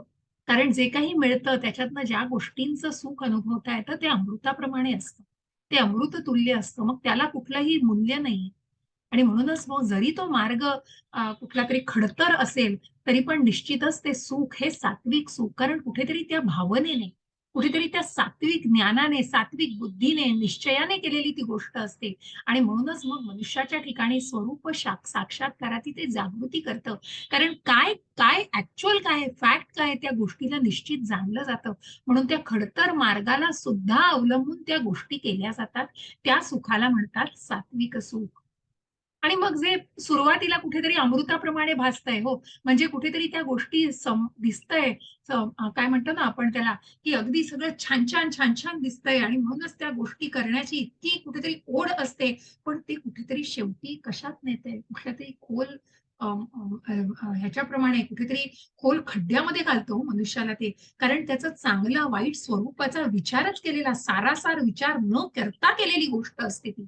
कारण ती दिसताना खूप, अरे हो मला हे पाहिजे म्हणजे पाहिजेच आहे, म्हणजे ग्लॅमरस दिसतं बघा. आजकालच्या भौतिक जगतामध्ये खूप ग्लॅमरस वर्ल्ड आहे बघा आपल्या, हे सगळे जे आपण बघतो, हॉलिवूड, बॉलिवूड आणि हे ते, पण त्याच्यासाठी किती कष्ट आहेत, खडतर आहे. आणि मग त्याला बऱ्याच गोष्टी, त्याचे अँगल्स खूप आहेत हो. दिसताना खूप छान छान दिसतंय, अमृताप्रमाणे सगळ्या सुखसोयी मिळतायत, हे मिळतंय. मुख्य म्हणजे काय, जे आपण बघतो ते सगळं अगदी सगळं छान छान दिसताना दिसतंय, पण त्या मागचं जगही काही वेगळं असतं हो. आणि म्हणून मग हे कुठेतरी फक्त उदाहरणादाखल सांगितलेलं आहे. म्हणून सांगण्याचा उद्देश काय, की दिसताना खूप अमृताप्रमाणे दिसणारं हे सुख शेवटी कुठेतरी विषाप्रमाणे निश्चित कुठेतरी खोल खड्ड्यामध्ये घालतं किंवा कुठल्यातरी. कारण शेवटी तो सारासार, मग जरी त्या कुठल्या अगदी ग्लॅमरस वर्ल्डमध्ये असेल तरी तो सारासार विचार करणं आणि त्या गोष्टीला मग एखादी जी व्यक्ती असते ती सारासार विचार करून सुद्धा त्या गोष्टीला योग्य प्रकारे हाताळू शकते. परंतु जी राजसिक सुखाने कुठेतरी आकर्षित झालेली असते ती व्यक्ती मात्र त्याचप्रमाणे ते सुख उपभोगायला बघते. आणि जर तामसिक सुख काय, तर ते स्वप्न आणि त्याच्यातच असतात हो. त्या व्यक्ती पूर्णपणे अज्ञानामध्ये असतात, त्या स्वतःच्याच वलयामध्ये असतात. साक्षात्कार जे आरंभापासून शेवटापर्यंत पूर्ण मोहामध्ये, निद्रा, आळस, कारण कुठलंही काही करण्याची इच्छा नसते. जे प्रमाद, आळस याच्या भोवतीच कुठेतरी ते सुख असतं आणि त्याच्यातच ते सुख मानलं जातं. अशा सुखाला तामसिक सुख म्हटलं जाईल. मग आता हे खूप सुंदर प्रकारे एक्सप्लेन केलं. ही स्लाइड प्रभूजींनी खूप छान बनवली. आणि म्हणून मग ही स्लाइड सांगते आपल्याला, की आपण कर्मयोग बघितला. पहिले 6 अध्याय आपल्याला कर्मयोग सांगतात. जे कर्मातून आपण भक्ती साधतो. मधले 6 अध्याय आपल्याला भक्तीच्या जवळ नेतात. मग पहिले 6 अध्याय जाणल्यावर पूर्ण तुम्हाला काहीच नाही. फक्त तुम्हाला कर्माविषयी कळतंय, कर्मातून भक्ती जाणतोय आपण. म्हणून ते फक्त तेवढंच ज्ञान उपयोगी नाही. मग बरेच जण लीव्ह करतात. कोणी कितीतरी जण बघा, आता तुम्ही हे जे काही 12-14 जण आहात, हे मनापासून, की ज्यांनी हा 18 दिवसाचा आज यज्ञ पूर्ण केलेला आहे. ज्यांनी हे ज्ञान पूर्ण केलंय, ज्याला पूर्ण विराम या ज्ञानाला, भगवद्गीतेचं ज्ञान पूर्ण केलेलं आहे. आणि म्हणून 6च्या जवळ जे जात आहेत ते तितके खास नाही हो. मग ते अर्धवट ज्ञान झालं कुठेतरी. बरेच मनात प्रश्न असतील. मग 12 पर्यंत गेल्यानंतर बऱ्याच प्रकारे बऱ्याच गोष्टींचं ज्ञान आत्मसात करता येतं. आणि जे 18च्या जवळ जात आहेत, ज्यांनी 18चं पूर्ण ज्ञान केलेलं आहे, ते मात्र पूर्णपणे त्या ज्ञानाला आत्मसात करतात.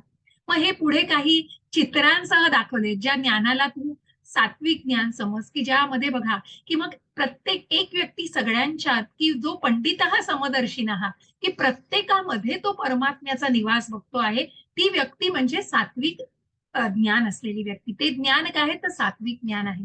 हे कुठेतरी चित्रांनी दाखवलेलं आहे. मग जो निश्चय अचल आहे, जो योगाभ्यासाद्वारे खंबीर, बघा प्रभुपादांचं चित्र दाखवलेलं आहे. प्रभुपाद आहेत चित्रात, की किती दृढ निश्चय आहे बघा, की जे सकाळी 6 वाजता काय करतायत उठून, 8 वाजता काय करतायत, पण 5 वाजता काय करतायत आणि रात्री 1 वाजता काय करतायत, की एका दृढ निश्चय, ज्यांनी कृष्ण भावना प्रस्थापित करायचे, सात्विक निश्चय. मग भले तो खडतर मार्ग, की उतरले विमानतळावरून, जेव्हा विमानतळ नाही, सॉरी, आपल्या जेव्हा जलदूतावरनं उतरले तेव्हा कोणीही नव्हतं समोर, फक्त कृष्ण भावना मनामध्ये आणि खिशामध्ये 40 रुपये होते हो अवघे. मार्ग खूप खडतर होता, कारण ज्या बोटीवरती सुद्धा त्यांना अनेक हृदय विचाराचे 2 झटके येऊन गेले आणि नंतरही त्यांनी स्वतःला इतकं प्रमाणे, की कुठलाही त्रास आपल्या आयुष्य अजून जर आरोग्याला झाला तर पुढे काय. परंतु कृष्ण भावना मनामध्ये, कृष्ण आहे बरोबर, हाच एक दृढ निश्चय मनामध्ये. आणि आपल्या गुरूंनी सांगितलेलं आहे, ही कृष्ण भावना पसरवायची, प्रत्येकाच्या मनामध्ये रुजवायची आहे. आणि त्या भावनेने प्रभुपादांनी ते मिशन हातात घेतलं होतं आणि ते मिशन पूर्ण करण्यासाठी ते निघालेले. तो मिशन करण्यासाठी त्यांचा दिनचर्या बघा, सकाळी 6 वाजता ते बाहेर पडलेले आहेत. त्यानंतर सुद्धा दिवसभर संकीर्तन आणि दिवसभर ते सत्संग करतायत आणि लोकांना ज्ञान देतायत. आणि त्यानंतर रात्री सुद्धा ते न झोपता ते लोकांसाठी लिहितायत, पुस्तकं वाचतायत, लिहित आहेत. अनेक पुस्तकं लिहिली आणि ती प्रकाशित केली. अशा प्रकारे हा निश्चय कुठला होता? तर सात्विक निश्चय होता. मग हे सगळं जाणून घेतलंय आपण. मग सात्विक कर्ता काय आहे? कर्म काय आहे? तो काय ज्ञान धारण करतो? आणि मग त्या सात्विकतेमधला निश्चय काय आहे? त्या सात्विकतेची बुद्धी काय आहे? आणि सगळ्यात शेवटी त्या सात्विक सुखाला आपण जाणण्याचा प्रयत्न केलेला आहे. मग भगवंत म्हणतायत, की या कर्मातून सगळं, की जो सकाम कर्म करतोय, जो विकर्म करतोय आणि जो कोणी पुण्य कर्म करतोय, मग हे सगळं साधता येते. त्यासाठी भगवंतांनी काय केलं, तर ज्या चातुर्वर्ण्यांना भगवंतांनी, जो चातुर्वर्ण्य, जसं भगवंतांनी सांगितलं, की बरेच जण भगवंतांना मग ज्या आपण बघितलं 3ऱ्या-4थ्या अध्यायामध्ये, की मग अशा अनेक व्यक्ती आहेत ज्या भगवंतांना शरण येऊ शकत नाही, त्यांचं अस्तित्व मानत नाहीत, किंवा बरेच ज्या निर्विकार भगवंतांच्या रूपावरती आहेत आणि ज्या भगवंतांच्या ब्रह्मरूपाला जे पुजत आहेत, अशा प्रकारच्या व्यक्ती सुद्धा आहेत की ज्या ज्या टप्प्याटप्प्याने भगवंतांच्या भक्तीमध्ये येत आहेत. मग भगवंतांनी त्यासाठीच काय केलेलं आहे, तर वर्णाश्रम पद्धती, की प्रत्येक व्यक्ती मग जसं आहे की मग सत्व, रज आणि तम या 3 प्रभावांनीच, परंतु या व्यक्तीच्या वर्णानुसार किंवा कुठल्याही जन्मानुसार नाही, तर गुणकर्मानुसार भगवंतांनी ही विभागणी केलेली आहे. मग असे गुण आणि कर्म बघा, कर्मानुसार, म्हणून हे कर्म भगवंतांपाशी हे कर्म केल्याने ते निश्चितच भगवंत प्राप्तीला, भगवंतांच्या स्वभावाची प्राप्ती करू शकतात. मग भले ते ब्राह्मण असू दे, क्षत्रिय असू दे, क्षुद्र असू दे, वैश्य असू दे, निश्चित ते आपलं कर्म, आपलं विहित कर्म जेव्हा भगवंतांना, मग ती त्याग भावना आपण ज्या 3ऱ्या अध्यायामध्ये बघितलं, कारण ते त्यागाचं चक्र, या त्यागातून मिळालेलं जे काही सात्विक आनंद, कारण त्या त्यागाचं वैशिष्ट्य किती आहे बघा, त्यागातून जो आहार मिळतो तो जीवनाला शुद्ध करतो, आपल्या शरीरातील ऊतींना, पेशींना कुठेतरी खूप शुद्ध करत असतो. आणि म्हणून आहारौ शुद्धौ सात्विक, की कशा प्रकारे आहार विहार हे शुद्ध असेल, तर त्याप्रमाणे जीवन सुद्धा शुद्ध होतं. आणि म्हणून या त्यागाचा महिमा आपण जाणलेला आहे. आणि म्हणून या गुणकर्मानुसार, मग ज्या आश्रमांना आपण जाणलं, आणि वर्णाश्रम, गुणकर्मानुसार जे वर्ण, की जे क्षत्रिय एक ब्राह्मण, क्षत्रिय, शूद्र आणि वैश्य, मग ब्राह्मण कुठेतरी ज्ञान संपादन करतायत, क्षत्रिय हे राज्य करतायत, वैश्य कुठेतरी गोरक्ष, की कुठेतरी कृषी, व्यापार या सगळ्यामध्ये व्यस्त असतो. त्यानंतर जो कर्म क्षुद्र कर्म, पण जो सेवेमध्ये जे कर्म करतो आहे, जरी जरी ते कुठल्याही प्रकारचं कर्म इतरांची सेवा करण्याचं, तरी पण प्रत्येक व्यक्ती बघा क्षुद्राशिवाय कर्म करू शकत नाही. मग मोठे मोठे ऑफिसेस आहेत, मोठ्या मोठ्या सगळ्या हे आहेत, अगदी बऱ्याच हुद्द्यावरचे असतील, तरी पण जे काही, मग त्या पिऊनशिवाय ते काम ते हालत नाही हो तिकडे. मग ते कर्म आहे तितकंच महत्वाचं आहे. मग ती ती त्या कंपनीमध्ये झाडणारी व्यक्ती सुद्धा तितकीच, कारण जर स्वच्छ नाही ठेवलं तर ती सगळी जागा किती खराब दिसेल आणि त्या गोष्टीला काय महत्व राहील. म्हणून ती व्यक्ती सुद्धा तितकंच महत्वाचं काम करते. म्हणून क्षुद्र सुद्धा हे, क्षुद्रांचं सेवा करणं हे सुद्धा महत्वाचं काम आहे. आणि म्हणून भगवंतांनी या कर्म आणि गुणकर्मांची आणि वर्णांची विभागणी केलेली आहे. आणि भगवंत त्यानुसार ब्राह्मण, क्षत्रिय आणि क्षुद्र वैश्याची लक्षणं आणि जे गुण सांगतायत. शमो नमस्तपः शौचम क्षांतिरार्जवमेव च ज्ञानम विज्ञानमास्तिक्यम ब्रह्म कर्म स्वभावजम. हरे कृष्ण मातेजी. हरे कृष्ण माताजी. शांती, आत्मसंयम, तपस्या, पावित्र्य, सहनशीलता, प्रामाणिकपणा, ज्ञान, बुद्धिमत्ता आणि धार्मिकता या स्वाभाविक गुणानुसार ब्राह्मण कर्म करतात. हरे कृष्ण. हरे कृष्ण. आणि म्हणून मग ब्राह्मणाचे गुण काय दिलेले, तर शांती, आत्मसंयम, तपस्या, पावित्र्य, सहनशीलता, जे आपण आधीच्याही अध्यायांमध्ये जे गुण बघितलेले आहेत, की ब्राह्मणाचे गुण काय आहेत. मग क्षत्रिय कशासाठी, मग भगवंतांनी ज्या अर्जुनाला दृढ निश्चयाने, तू एक क्षत्रिय आहेस, तू जर हे युद्ध केलं नाहीस तर तुझे तुझे शत्रू तुला भ्याड म्हणतील, तुला पळकुटा म्हणतील, तुझं कौतुक करणार नाहीस, कारण तू एक क्षत्रिय आहेस. आणि म्हणून मग त्या क्षत्रियाचे गुण काय सांगितले, शौर्यं तेजो धृतिर्दाक्षं युद्धे चाप्य पलायनम दानमीश्वर भावश्च क्षात्रम कर्म स्वभावजम. हरे कृष्ण माताजी. हरे कृष्ण माताजी. शौर्य, तेज, निर्धार, दक्षता, युद्धामध्ये धैर्य, औदार्य आणि नेतृत्व या स्वाभाविक गुणानुसार क्षत्रिय कर्म करतात. हरे कृष्ण.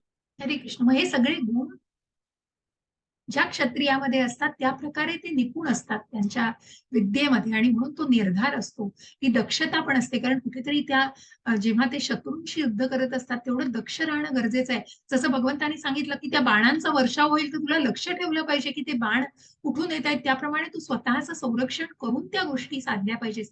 म्हणजे ते दक्ष असणं, युद्धामध्ये धैर्य, औदार्य, नेतृत्व या सगळ्या गोष्टी, शौर्य या सगळ्या गोष्टी त्या योद्ध्याचे गुण आहेत. मग काय करतात वैश्य आणि क्षुद्र, ऋषिगो रक्षमाणिज्यम वैश्य कर्म स्वभावजम परिचर्यात्मकम कर्मम क्षुद्रस्यापी स्वभावजम. हरे कृष्ण. हरे कृष्ण. कृषी, गोरक्षा आणि व्यापार हे वैश्यांचे स्वभावजन्य कर्म आहे आणि श्रम व इतरांची सेवा करणे हे शूद्रांचे कर्म आहे. हरे कृष्ण.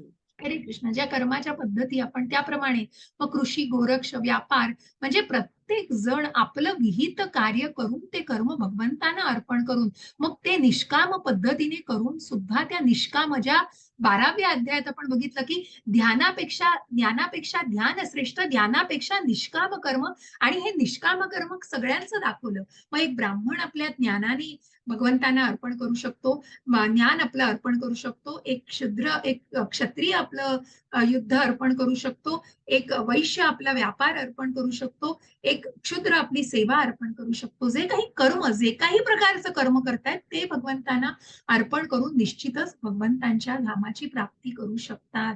हे जाणणं की जेव्हा हेच चित्र आपण आधीच्या अध्यायांमध्ये की चातुर्वर्ण्य विभागजम त्याचप्रमाणे यत प्रवृत्तिर्भूतानां येन सर्वविदं ततं स्वकर्मणातमभ्यर्च्य सिद्धिं विन्दन्ति मानव. हरे कृष्ण माताजी. हरे कृष्ण माताजी.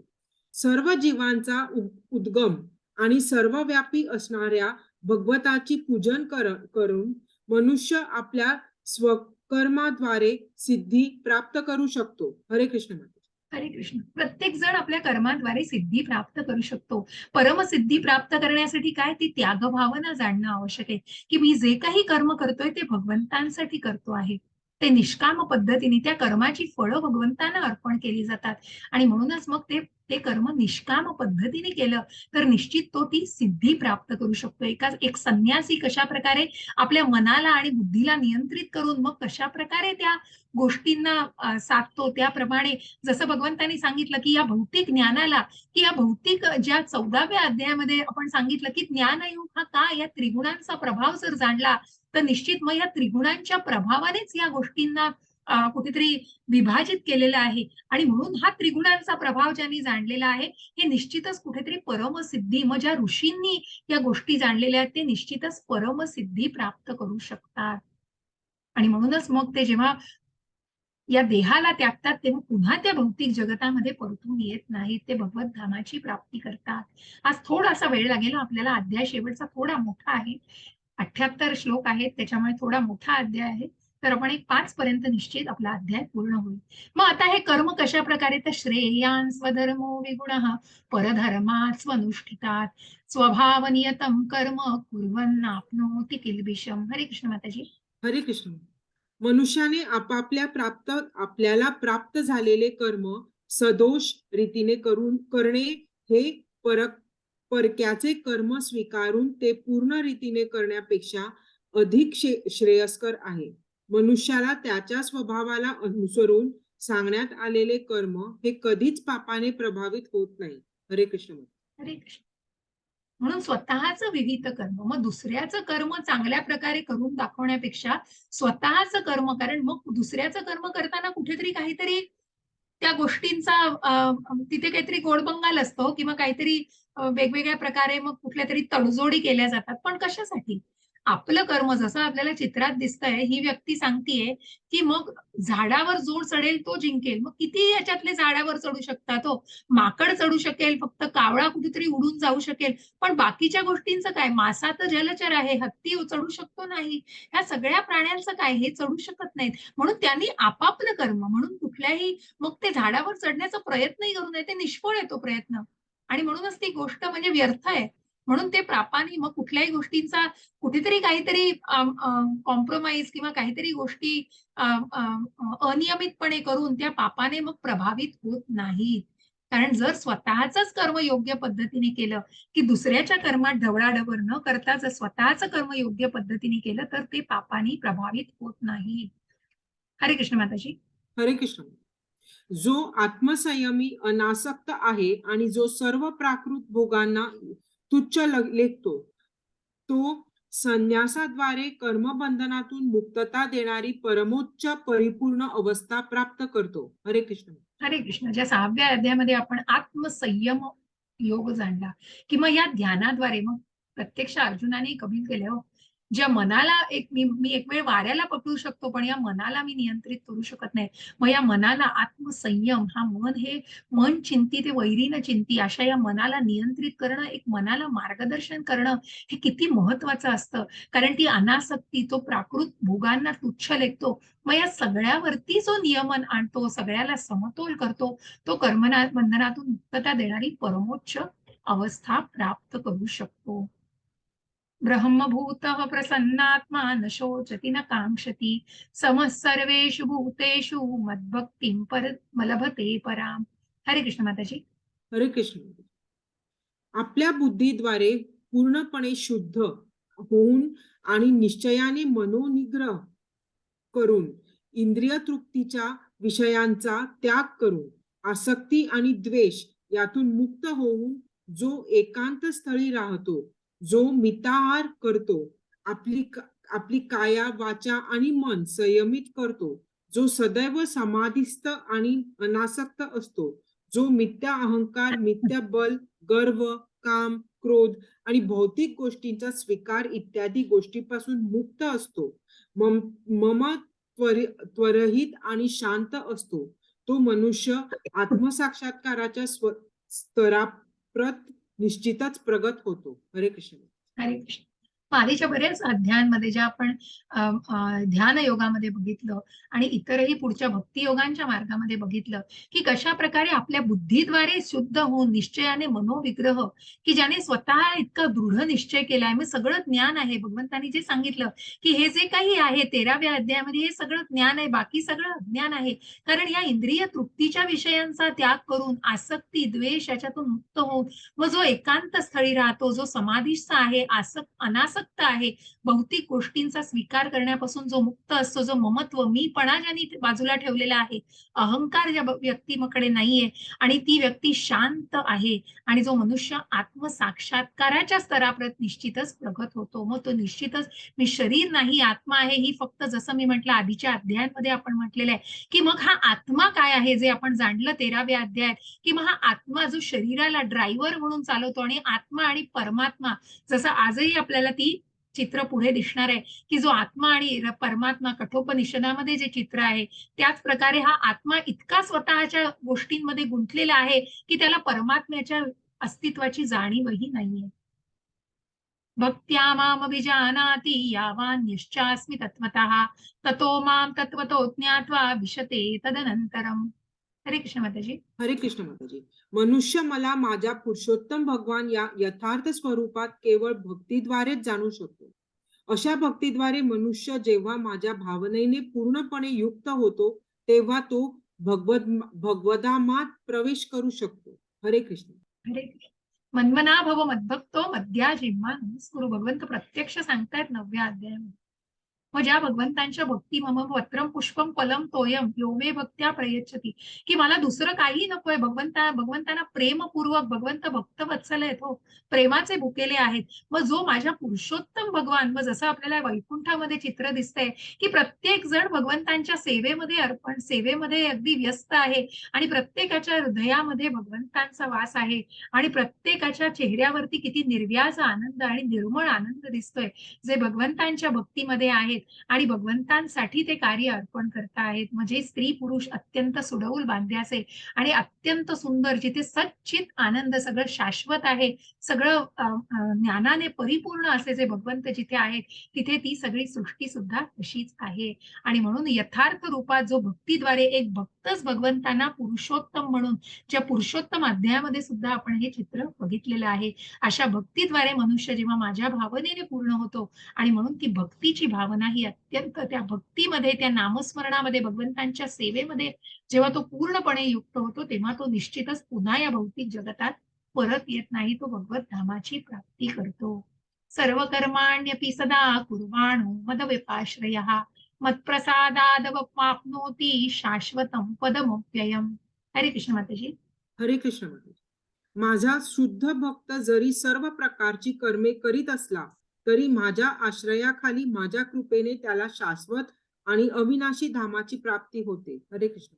हरे कृष्ण. असे प्रभुपाद आपल्याला चित्रात दिसताय की जो शुद्ध भक्त सर्व प्रकारची कर्म, मग प्रभुपादांनी रिपोर्टरला सांगताना सांगितलेलं की मग त्याने विचारलं की कर्म संन्यास योगात कदाचित मी हे तुम्हाला उदाहरण दिलं असेल की मग तुम्ही का हे सगळं वापरताय, तुम्ही हे तुम्ही तर संन्यासी आहात, मग तुम्ही या गाडीतनं जाता, इकडे माईक वापरताय, सगळ्या भौतिक साधनांचा वापर करताय, तर मग तुम्ही संन्यासी असून कसं काय असं वापरता, त्या गोष्टींचा संन्यास कसा केला नाहीये. मग प्रभुपाद सांगतात सगळी कर्म प्रभुपाद करतायत. प्रभुपादांचं मिशन कृष्ण भावना प्रस्थापित करायचंय, म्हणून कृष्णासाठीच कृष्णाच्या ज्या गोष्टींचा माझ्याकडे काय आहे हो, जिथे देह सुद्धा माझा नाहीये, जो भगवंतांच्याच मालकीचा आहे, या आत्मा जो आहे हा परमात्म्याचाच अंश आहे आणि जी काही निर्मिती केली ती भगवंतांचं, बीज देणारे पिता हे भगवंत आहेत आणि म्हणूनच त्या जे जे ही व्यक्ती जाणते आणि म्हणूनच सर्व प्रकारची कर्म जरी ही व्यक्ती करत असली तरी पण तो माझ्या आश्रयाखाली माझ्या कृपेने, भगवंत म्हणतात, त्याला शाश्वत धामाची प्राप्ती होते. मच्चित्तः सर्व दुर्गाणी मत्प्रसादत्तरिष्यसि यत् अथ चेत्त्वमहंकारान् न श्रोष्यसि विनंक्षसि. हरे कृष्ण. हरे कृष्ण माताजी. जर तू माझ्या भावनेने युक्त झालास तर माझ्या कृपेने तू बद्ध जीवनातील सर्व संकटे पार करशील. तथापि जर तू अशा भावने ये कर्म न करता व अहंकाराने माझे न ऐकता कर्म केलेस तर नाश पावशील. हरे कृष्ण. हरे कृष्ण. आणि म्हणून जसं भगवंतांनी सांगितलं की या 5 घटकांना जसं सांगितलं, मग ते सगळे परिश्रम करतोय, सगळी इंद्रिय आहेत, तू करणारा करता आहे, तुझे प्रयत्न आहेत, पण भगवंतांची अनुमती नसेल तर ती गोष्ट होणारच नाही. आणि म्हणूनच मग तू जर माझे न ऐकता मग या सगळ्याला जाणून त्या गोष्ट माझ्या भावने, मग जे कृतज्ञपणा हो, कुठेतरी ती कृतज्ञता व्यक्त करणं, भगवंतांनी सगळ्यांना स्वीकारलंय. म्हणजे ब्रह्मरूपात स्वीकारतायत, परमात्मा रूपात स्वीकारतायत, जे अर्च विग्रह भगवान रूपामध्ये भगवंतांना मनुष्य रूपात ज्यांनी स्वीकारलेला आहे, निश्चितच या सगळ्यांचा भगवंतांनी स्वीकार केलेला आहे. परंतु भगवंत सांगतायत की प्रत्यक्ष भगवंतांनी 10व्या अध्यायात आपल्या विभूती सांगितलेल्या आहेत आणि कशा प्रकारे मग तू तू माझं स्मरण कर आणि मला मला मला पूज, माझी उपासना कर. अशा प्रकारे तू माझ्या भावनेने युक्त झालास तर अहंकाराने माझे कर्म न, म्हणजे तू जर माझ्या भावनेने पूर्णपणे विलीन होऊन कर्म केलेस तर निश्चितच या कर्म फळांच्या बंधनातूनही मुक्त होशील. जर या गोष्टीची जाड न ठेवता तू जर स्वतःच्याच इच्छेने मी म्हणेल की पूर्व दिशा आणि तसंच कर्म केलंस तर निश्चितच नाश पावशील, कारण त्या कर्म फळांच्या बंधनांमध्ये अडकशील, बद्ध होशील आणि त्या कर्माची फळं सुद्धा भोगायला लागतील. मग हे चित्र आपण जे बघितलं, ज्या आत्म्याला आपण जाणलं, आत्मा आणि परमात्मा ईश्वर सर्वभूतानां हृद्देशेऽर्जुन तिष्ठति भ्रामयन् सर्वभूतानि यंत्रारूढानि मायया. हरे कृष्ण. हरे कृष्ण. हरे कृष्ण माताजी. हे अर्जुन, परमेश्वर प्रत्येक जीवाच्या हृदयात स्थित आहे आणि तो सर्व जीवांचे भ्रमण निर्देशित करीत आहे. हे सर्व जीव मायेने बनविलेल्या यंत्रावर आरूढ आहे. हरे कृष्ण. हरे कृष्ण. आणि म्हणून मग कुठेतरी ही जी मोहमाया आहे ना, त्या मोहमायेवरचं आपण जसं म्हणतो ना, मनुष्य यंत्र बनलेला आहे. कारण जे मेकॅनिकली सगळ्या गोष्टी करतोय, जो जो आत्मा परमात्मा, जसं मी म्हंटल की त्या आत्म्याला, तो जीवात्मा, तो जीव इतका त्या शरीराशी, की मग तो आत्मिक पातळीवर तर अजून आलाच नाही, परंतु इतकं त्या देहधारी भावनेशी निगडीत आहे की त्याच्या हृदयामध्ये परमेश्वर प्रत्येकाच्या हृदयामध्ये स्थित आहे आणि तो सर्व गोष्टींचं भ्रमण निर्देशित करत आहे. या सगळ्याची कुठल्याच गोष्टीची त्याला कल्पना नाहीये, कारण तो कुठेतरी त्या मोहमायेने बनवलेल्या यंत्रावर आरूढ आहे आणि त्या गोष्टी त्याच प्रकारे जाणतो आहे. म्हणून त्या परमात्म्याला जो बाजूला उभा आहे, बघतो, हे परमात्म्याचं लक्ष आहे, परंतु आम्ही मात्र, मग तो मनुष्य मात्र अजून जाणत नाही की तो परमात्म्याचं अस्तित्व तिथे आहे. तमेव शरणं गच्छ सर्व भावेन भारत तत्प्रसादात परां शांतीं स्नानं प्राप्स्यसि शाश्वतम्. हरे कृष्ण. हरे कृष्ण माताजी. हे भारता, पूर्णपणे त्याला शरण जा. त्याच्या कृपेने तुला दिव्य शांती आणि सनातन परमधामाची प्राप्ती होईल. हरे कृष्ण. हरे कृष्ण. ज्या ज्या प्रतापरुद्र राजाची आपण गोष्ट ऐकली की जगन्नाथ यात्रा होणार असते आणि परंतु त्या चैतन्य महाप्रभूंचं दर्शन ज्यांना प्रतापरुद्र राजाला हवं असतं, पण ते मिळत नाही, कारण तो भौतिक गोष्टींशी निगडित आहे. म्हणून चैतन्य महाप्रभू संन्यासी असल्यामुळे ते दर्शन नाकारतात. पण जेव्हा ते त्या राजाला त्या निष्काम कर्मामध्ये बघतात की जे भगवंतांना कर्मयोग, मग कर्मकांडामध्ये नसून कर्मयोगामध्ये जेव्हा ती व्यक्ती दिसते की जे कर्म भगवंतांना अर्पण केलं जातं, निश्चितच ते व्यक्ती तो प्रसंग भगवंतांना, ते चैतन्य महाप्रभू त्यामुळे प्रसन्न होतात त्या राजावर. आणि म्हणूनच भगवंतांना पूर्णपणे शरण जा आणि तुला दिव्य शांती आणि सनातन परमधामाची प्राप्ती होईल. मग असं हे ज्ञान कसं आहे, तर इति ज्ञानमाख्यातम गुह्यात गुह्यतरं मया विमृशैतदशेषेण यथेच्छसि तथा कुरु. हरे कृष्ण. हरे कृष्ण माताजी. याप्रमाणे मी तुला अत्याधिक गृह्य ज्ञान सांगितले आहे. याचा पूर्णपणे विचार कर आणि तुझ्या इच्छेस जे येईल ते कर. हरे कृष्ण. हरे कृष्ण. बघा, ही जी इच्छा आहे ना, ती भगवंतांनी सूड दिली, मग ज्ञान दिलंय भगवंतांनी. भगवद्गीता प्रत्येकाला येऊन भगवंत, अर्जुन हा पहिला श्रोता, अगदी पहिला अध्याय आठवा की ज्याच्यामध्ये भगवंत गायीचं दोहन करतायत. मग दूध हे पिणारा पहिलं वासरू जरी अर्जुन असला, त्या अमृताचं सेवन करणारा वासरू जरी असला, तरी आस्तिक लोकांपर्यंत हे पोचवलेलं ज्ञान आहे. हे अमृताचं सेवन आपण जास्तीत जास्त, मग अर्जुन आधीच्याही अध्यायात म्हणाला की इतकं मी सेवन करीन की मी तृप्त होत नाही, मला अजून असून हे ज्ञान ग्रहण करण्याची इच्छा आहे. आणि म्हणूनच भगवंतांनी किती ज्ञान प्रकारचं प्रत्येक अध्यायात भगवंत सांगतायत की हे ज्ञान सर्वात श्रेष्ठ आहे. हे ज्ञान घेतल्याने तुला या भौतिक जगतामध्ये पुन्हा परतून यावं लागणार नाही. मग ज्या ऋषींनी ज्यांनी परमसाध्य सिद्धी साधली, कारण ज्या ज्ञानयोगाला आपण भक्ती योगानंतर जाणतो, कारण ते ज्ञान कुठेतरी भक्तीमध्येच विलीन होत आहे आणि त्या ज्ञानातूनच भक्ती साधायची. ते ज्ञान आत्मसात करून भक्ती साधायची. मग ते ज्ञान जाणणं, काय आहे सत्व, काय रज आहे, काय तम आहे, कशा प्रकारे मनुष्य त्या सगळ्या मोहमायेमध्ये अडकलेला आहे, या प्रकृतीमध्ये, या प्रकृतीतल्या मोहमायेमध्ये तो बद्ध झालेला आहे, हे सगळं ज्ञान भगवंतांनी दिलं. आणि सगळ्यात पहिले, मग तू शरीर नाहीस, तू आत्मा आहेस. हा आत्मा हा परमात्म्याचा अंश आहे आणि तू एक उत्तम भक्त आहेस. आणि असा हा भक्त, ही भक्ती करणं हे इतकं सुलभ आहे, अत्यंत आल्हाददायी आणि आनंददायी असं आहे, कारण तू माझा मत्सर करत नाहीस, म्हणून हे ज्ञान मी तुला दिलेलं आहे. आणि म्हणून आता हे सगळं ज्ञान देऊन भगवंतांनी इच्छेची सूट दिली अर्जुनाला की तुला जे हवं ते तू करू शकतोस. आणि मग हा श्लोक पुन्हा जो 9:34 मध्ये दुसरी लाईन फक्त वेगळी आहे. मन्मना भव मद्भक्तो मद्याजिम्मा नमस्कुरु मामे वैश्यसि सत्यम ते प्रतिजानी प्रियोसी मे. हरे कृष्ण माताजी. हरे कृष्ण माताजी.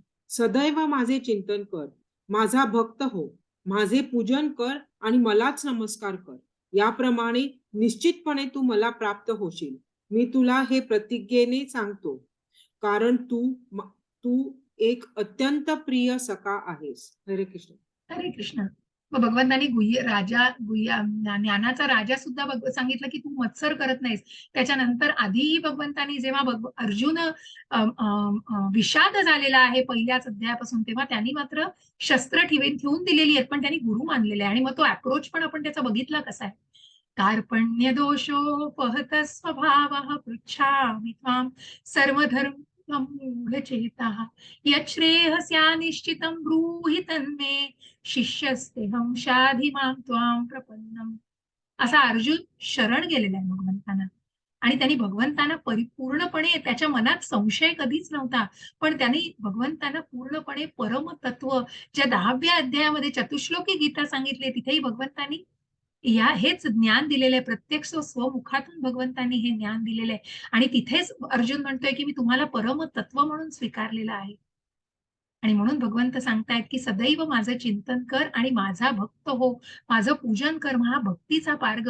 मग या नवविध भक्तीच्या सेवा ज्या 9व्या अध्यायातच आपण बघितल्या, श्रवणम कीर्तनम स्मरणम अर्चनम वंदनम पाद्य सेवनम साख्यम दास्यम आत्मनिवेदनम, या नवविध सेवांच्या, भक्तीच्या सेवांमार्फत आपण या भक्तीच्या मार्गामध्ये स्वतःला मार्गस्थ करू शकतो. मग या कुठल्याही प्रकारची सेवा ही भक्तीमध्येच विलीन होणारी आहे.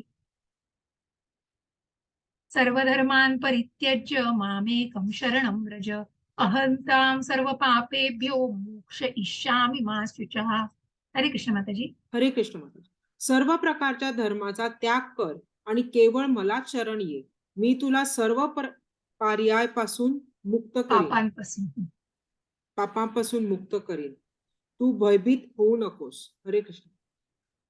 हरे कृष्ण. मग धर्म इथे भगवंत सांगतायत की इतर सगळ्या धर्मांचा, मग जे काही तुझ्या मनामध्ये आहेत, कुठल्याही प्रकारचा, जसं भगवंतांना अर्जुनाने केशिनी सुदन म्हटलंय, कारण कुठेतरी आसुरी वेगवेगळ्या तुझ्या मनामध्ये जे काही विचार, त्या सगळ्याचा त्याग कर आणि केवळ तू मला शरण ये आणि सर्व पापांपासून मी तुला निश्चितच मुक्त करीन. तू भयभीत होऊ नकोस. तू कुठेतरी तो दृढ विश्वासाने, कारण विजय हा धर्माचाच आहे, नीतीचाच आहे, त्यामुळे तुला राज्य करायचंय. ज्या विश्वरूपामध्ये भगवंतांनी वर्तमानात काय घडतंय, भूतकाळात काय घडलंय, भविष्यात काय घडणार आहे, या सगळ्याचं अर्जुनाला, कारण मनोबल वाढवलेलं आहे. दुसऱ्या अध्यायामध्ये सांगताना एक उत्तम गुरु कशा प्रकारे आपल्या शिष्याचं मनोबल वाढवण्यासाठी, मनोदौर्बल्य घालवण्यासाठी त्याला वेगवेगळ्या दृष्टिकोनातून ती व्यक्ती 360 अंशातून त्या गोष्टीचं महात्म्य सांगितलं जातं. आणि म्हणूनच भगवंत कुठेतरी मनोबल वाढवतायत अर्जुनाचं आणि त्या दृष्टीने अर्जुनाला सांगतायत, इदम ते ना तपस्काय ना भक्ताय कदाचन नाचा शुश्रूषवे वाचम न च माम योऽभ्यसूयति. हरे कृष्ण. हरे कृष्ण माताजी. जो तप करीत नाही, जो भक्त नाही, भक्तीमध्ये संलग्न नाही, तसेच जो माझा द्वेष करतो, त्याला हे परमगृह ज्ञान कधीही सांगू नये. हरे कृष्ण. हरे कृष्ण. मग जो जो कुठेतरी, जसं आपण बघितलं 7व्या अध्यायामध्ये, की या प्रकारच्या व्यक्ती भगवंतांना शरण येऊच शकत नाहीत, ज्या नराधम आहेत, आसुर आहेत, राक्षसी आहेत, जे भगवंतांचा मत्सर करतात, मग अशा व्यक्ती भगवंतांना शरण येऊच शकत नाही. म्हणून त्यांना हे परमगुह्य ज्ञान कधीही सांगू नये, हे प्रत्यक्ष भगवंतांनी अर्जुनाला सांगितलेलं आहे. यैदम परमं गुह्यं मद्भक्तेष्वभिधास्यति भक्तिं मयि परां कृत्वा मामे वैश्यत्य संशया. हरे कृष्ण. हरे कृष्ण माताजी. जो मनुष्य भक्तांना हे परमगृह रहस्य सांगेल, त्याला निश्चितपणे शुद्ध भक्ती प्राप्त होईल व अखेरीस तो माझ्याकडे परत येईल, यात मुळीच संशय नाही. हरे कृष्ण माताजी.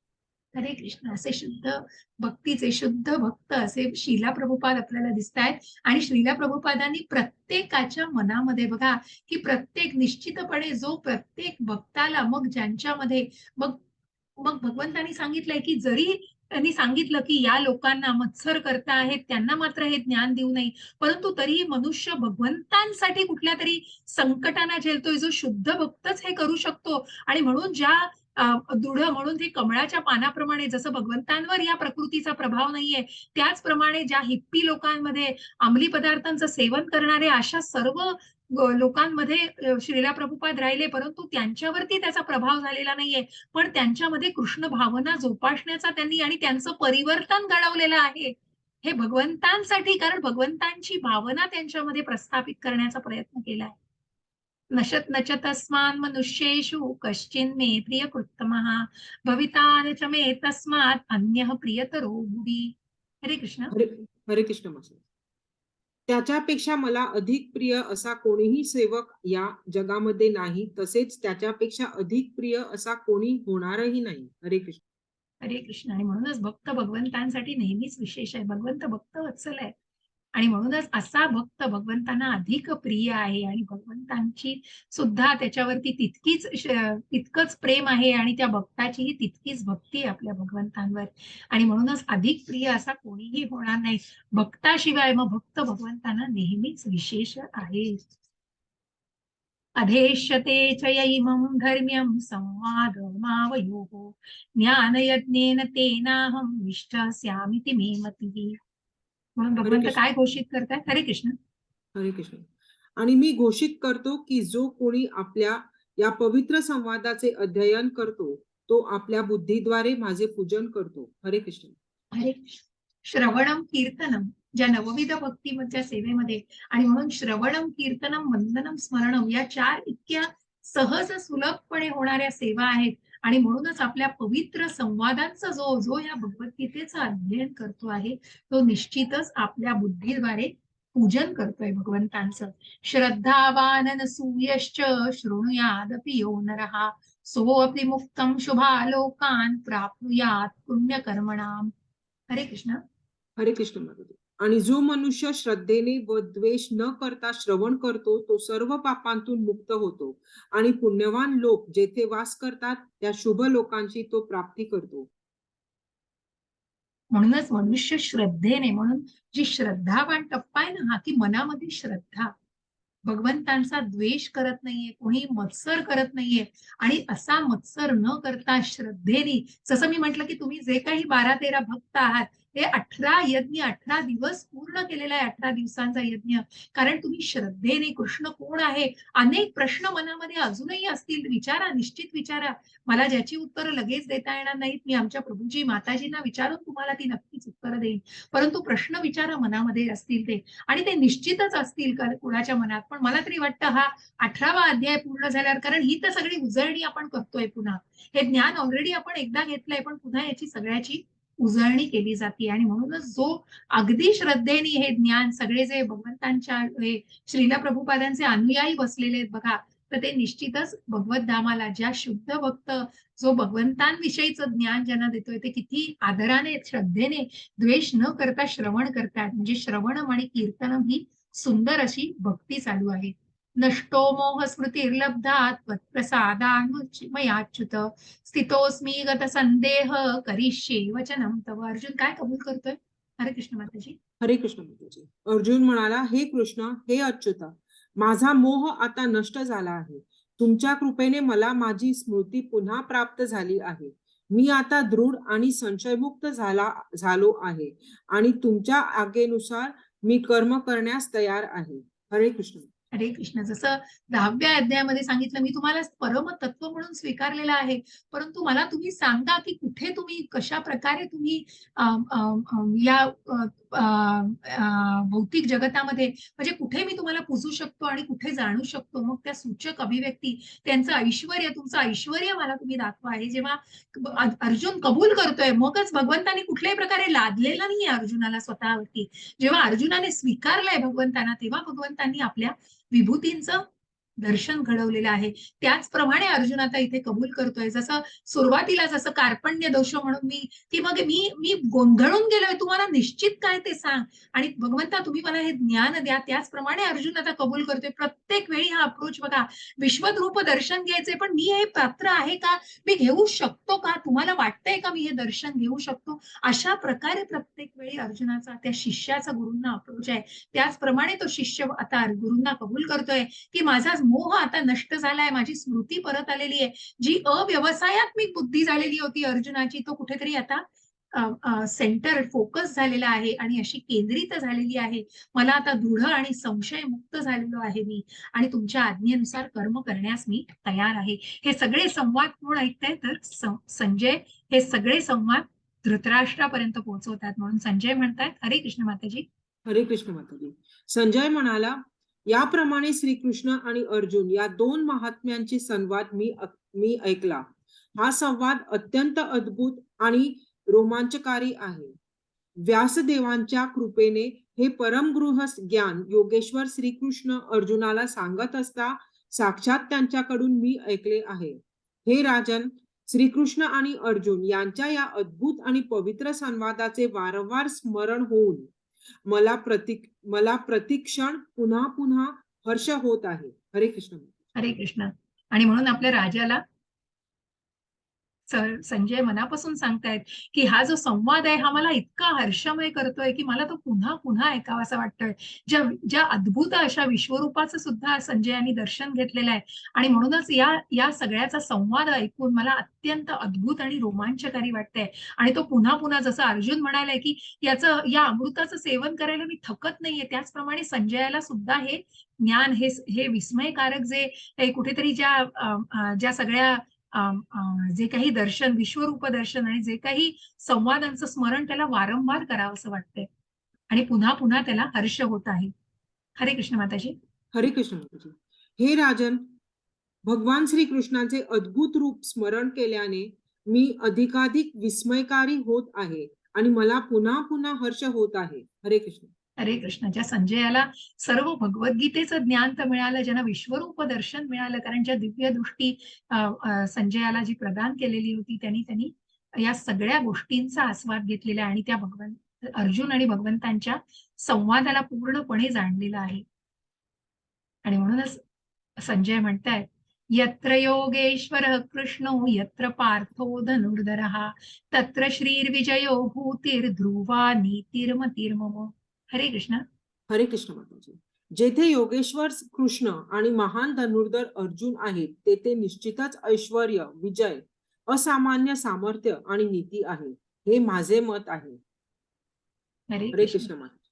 आणि म्हणूनच जिथे प्रत्यक्ष ऋषिकेश, प्रत्यक्ष जगन्नाथ, प्रत्यक्ष गोविंद जे केशिनी सुदन आहेत, अशा प्रकारे स्वतःच्या इंद्रियांना नियंत्रित करणारे आणि जे प्रत्यक्ष परमतत्व पुरुषोत्तम कारणांचे परम कारण जे आहेत, ज्या पुरुषोत्तम भगवान प्रत्यक्ष भगवंतांच्या जिथे निवास आहे आणि जिथे तो पार्थ, जिथे तो धनुर्धर अर्जुन आहे, बलाढ्य जो अत्यंत धनुर्धारीमध्ये विद्येमध्ये निपुण आहे, असा ज्याला सव्यसाची म्हटलेलं आहे भगवंतांनी, अशा निरनिराळ्या नावांनी भगवंतांनी अर्जुनाला संबोधलेलं आहे. कधी पृथापुत्र आणि वेगवेगळ्या नावांनी त्यांनी संबोधलेलं आहे. त्याच अर्जुनाने सुद्धा भगवंतांना त्यांच्या त्यांच्या नावांना वेगवेगळ्या प्रकारे की जे त्यांच्या ज्या शक्ती आहेत त्या उद्देशून ते संबोधलेलं आहे. आणि असे भगवंत जिथे आहेत, असा अर्जुन जिथे आहे, तिथे निश्चितच नीतीचाच विजय आहे आणि धर्माचाच विजय आहे. ऐश्वर्य, विजय, असामान्य सामर्थ्य आणि नीती तिथेच आहे आणि म्हणून धर्माचाच विजय तिथे आहे. हे माझं मत आहे. हे संजयाने धृतराष्ट्रांना सांगितलेलं आहे. इति अष्टादशोऽध्याय समाप्तः. इथे भगवद्गीता सांगता झालेली आहे. भगवद्गीतेची ज्ञान पूर्ण झालेलं आहे. या सर्वांचं अभिनंदन ज्यांनी हा 18 दिवसाचा यज्ञ पूर्ण केलेला आहे. सगळ्यांचं मनपूर्वक अभिनंदन. इथे आपलं गीतेचं अध्ययन समाप्त होत आहे. आपला पुढचा वर्ग 1 मे ला सुरू होणार आहे. त्याचं ग्रुपवर तुम्हाला बरेच मेसेजेस टाकलेले आहेत. सेवेचे टाकलेले आहेत, दानाचे टाकलेले आहेत. ज्यांना सेवा करण्याची इच्छा आहे, नवीन काही बरेच जुने भक्त पण आहेत, पण ज्या नवीन भक्तांना कुठल्याही प्रकारच्या सेवा, मग जसं आपल्याला आता मेधा माताजी आहेत आपल्या बरोबर, अंजली माताजी आज ज्यांनी श्लोक पठण केलं आणि नेहमी सुनैना माताजी ज्या असतात, हे सगळे आमचे भक्त, आम्ही सगळे कृष्णसेवक आहोत आणि सगळ्या सेवकांचा मिळून एक छान आमचं फॅमिली आहे. आणि मेधा माताजी खूप सुंदर प्रकारे त्या कतारून माताजी कतारलाच आहात ना तुम्ही? नाही माताजी, दुबईला. दुबईला आहात, सॉरी. मला वाटतं लिनल माताजी कतारला आहेत, सॉरी. तर अशा वेगवेगळ्या ठिकाणून आपण सगळे एकत्र असतो आणि खूप आनंद आहे. मेधा माताजी खूप धन्यवाद. म्हणजे हरे कृष्ण. वेळेचं सगळं सांभाळून प्रत्येक जण ही कृष्ण सेवा देण्यासाठी अत्यंत म्हणजे खूप खूप आनंद आहे. जसं मी पहिल्याच वेळेला सांगत असते की जो आनंद द्विगुणी शतगुणी आपल्याला आहे त्याच्यापेक्षा कित्येक पटीने आनंद भगवंतांना होतोय, कारण ही कृष्ण सेवा मनापासून केली जाते. आणि म्हणून ज्याला कोणाला ही कृष्ण सेवा करण्याची मनापासून इच्छा असेल, मग आपल्या सगळ्या, जसं मी म्हंटल ना की मनात इच्छा असेल तर निश्चित कुठेतरी मार्ग भगवंतच दाखवतील. कारण आपण बऱ्याच वेळेला आपण सगळे या प्रपंचात आहोत हो. आपल्याला प्रत्येकाला जबाबदाऱ्या आहेत आणि जबाबदाऱ्या सांभाळूनच करायचंय. भगवंत म्हणतच नाही की त्या जबाबदाऱ्या घरी मुलांचे आबाळ करा, वयस्कर लोकांचे आबाळ करा किंवा कुठल्याही तुमची कामं टाकून तुम्ही गोष्टी करा, नाही. पण तुम्ही जर ठरवलं तर निश्चित, जर मग नामनिष्ठ प्रभूजी म्हणतात सकाळी 5 पासून 11 पर्यंत काय वेळ घालवलात, हे जर जाण्याचा प्रयत्न केला, त्या व्हॉट्सअपवर किती वेळ घालवला, त्या फेसबुकवर किती वेळ घालवला, इंस्टाग्रामवर किती वेळ घालवला, मग बघण्याच, मग जसं तुमच्या मोठ्या व्यक्ती, सिनियर व्यक्ती, वेगवेगळ्या इतर गोष्टी, पण हे जाणण्याचा प्रयत्न करा. याचा मतितार्थ काय सांगण्याचा जर आपण इच्छा दाखवली तर आपण निश्चितच भगवंतांच्या सेवेसाठी हा वेळ देऊ शकू. खूप सुंदर सेवा आहे आणि जी जी तुम्हाला इच्छा असेल ती, कुठल्याही प्रकारची तुमच्यावर सक्ती नाहीये. स्वेच्छेने तुम्हाला देण्याची इच्छा असेल तर निश्चित तुमचा नाव, नंबर मला तुम्ही माझ्या ह्याच्यावर कळवू शकता, पर्सनल नंबरवर, किंवा प्राची माताजींना कळवू शकता, ऍडमिनना कळवा आणि निश्चित तुम्हाला आपल्या कुटुंबामध्ये ऍड केलं जाईल. खूप सुंदर असा हा आमचं कुटुंब आहे आणि आपण सगळे मिळून ही कृष्ण सेवेने हा जो उपक्रम आहे, जसं मी रोज रोज इस्कॉनच्या पूर्ण टीमला सादर प्रणाम करत असते, कारण हे यांच्याशिवाय मेधा माताजी खूप सुंदर देत आहेत, सेवा देत आहेत, तशी टेक्निकल टीम आहे ज्यांचं सगळं आपल्याला सगळी मदत लाभत असते आणि म्हणूनच त्या सगळ्यातून आपल्याला ही गोष्ट परिपूर्ण करता येते, हा उपक्रम पूर्ण करता येतो. तर इथेच मी माझं अध्ययन संपवते. आपण सगळे परत भेटूया. कुणाला काही सांगण्याची इच्छा असेल, बोलण्याची इच्छा असेल तर बोला. मला 1 सेकंद द्या.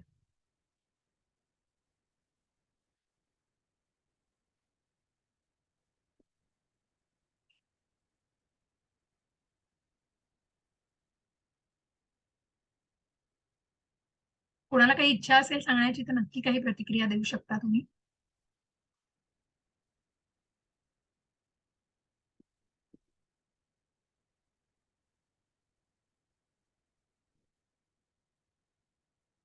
मी तुम्हाला सगळ्यांना अनम्यूट करते. खूप कमी जण आहोत आपण. धन्यवाद चित्रा माताजी, धन्यवाद प्रिया माताजी. मी सगळ्यांना अनम्यूट करते. 2 मिनिटं कोणाला बोलायचं असेल तरी निश्चित प्रत्येकाने आपापलं मनोगत सांगावं. हरे कृष्ण. सगळ्यांना मी अनम्यूट केलंय. कोणाला बोलायची इच्छा असेल तरी तुम्ही बोलू शकता. हो चालेल मेधा माताजी. येस येस माताजी. धन्यवाद. खूप धन्यवाद माताजी. हरे कृष्ण.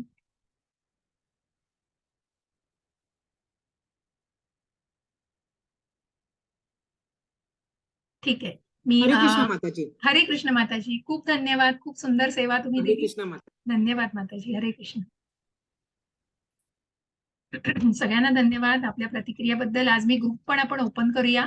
कुणाला काही विचारायचं असेल तरी तुम्ही ग्रुपवर आज संध्याकाळी 6 ते साधारण 9 पर्यंत ग्रुप ओपन असेल. तुम्हाला काही प्रतिक्रिया द्यायच्या आहेत, तुम्हाला काही सांगायचं आहे आणि दुसऱ्या टप्प्याचा सुद्धा वर्गाचे सगळे डिटेल्स पाठवलेले आहेत.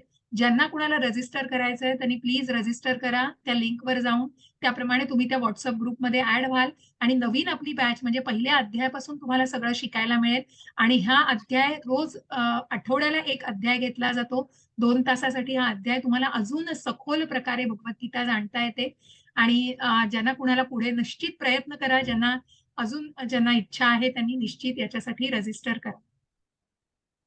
आणि जी 18 दिवसांचा अध्ययन वर्ग आहे त्याचीही तुमच्या आप्तांना, तुमच्या मित्रमंडळींना, तुमच्या सगळ्या फ्रेंड सर्कलमध्ये तुम्ही हे शेअर करू शकता.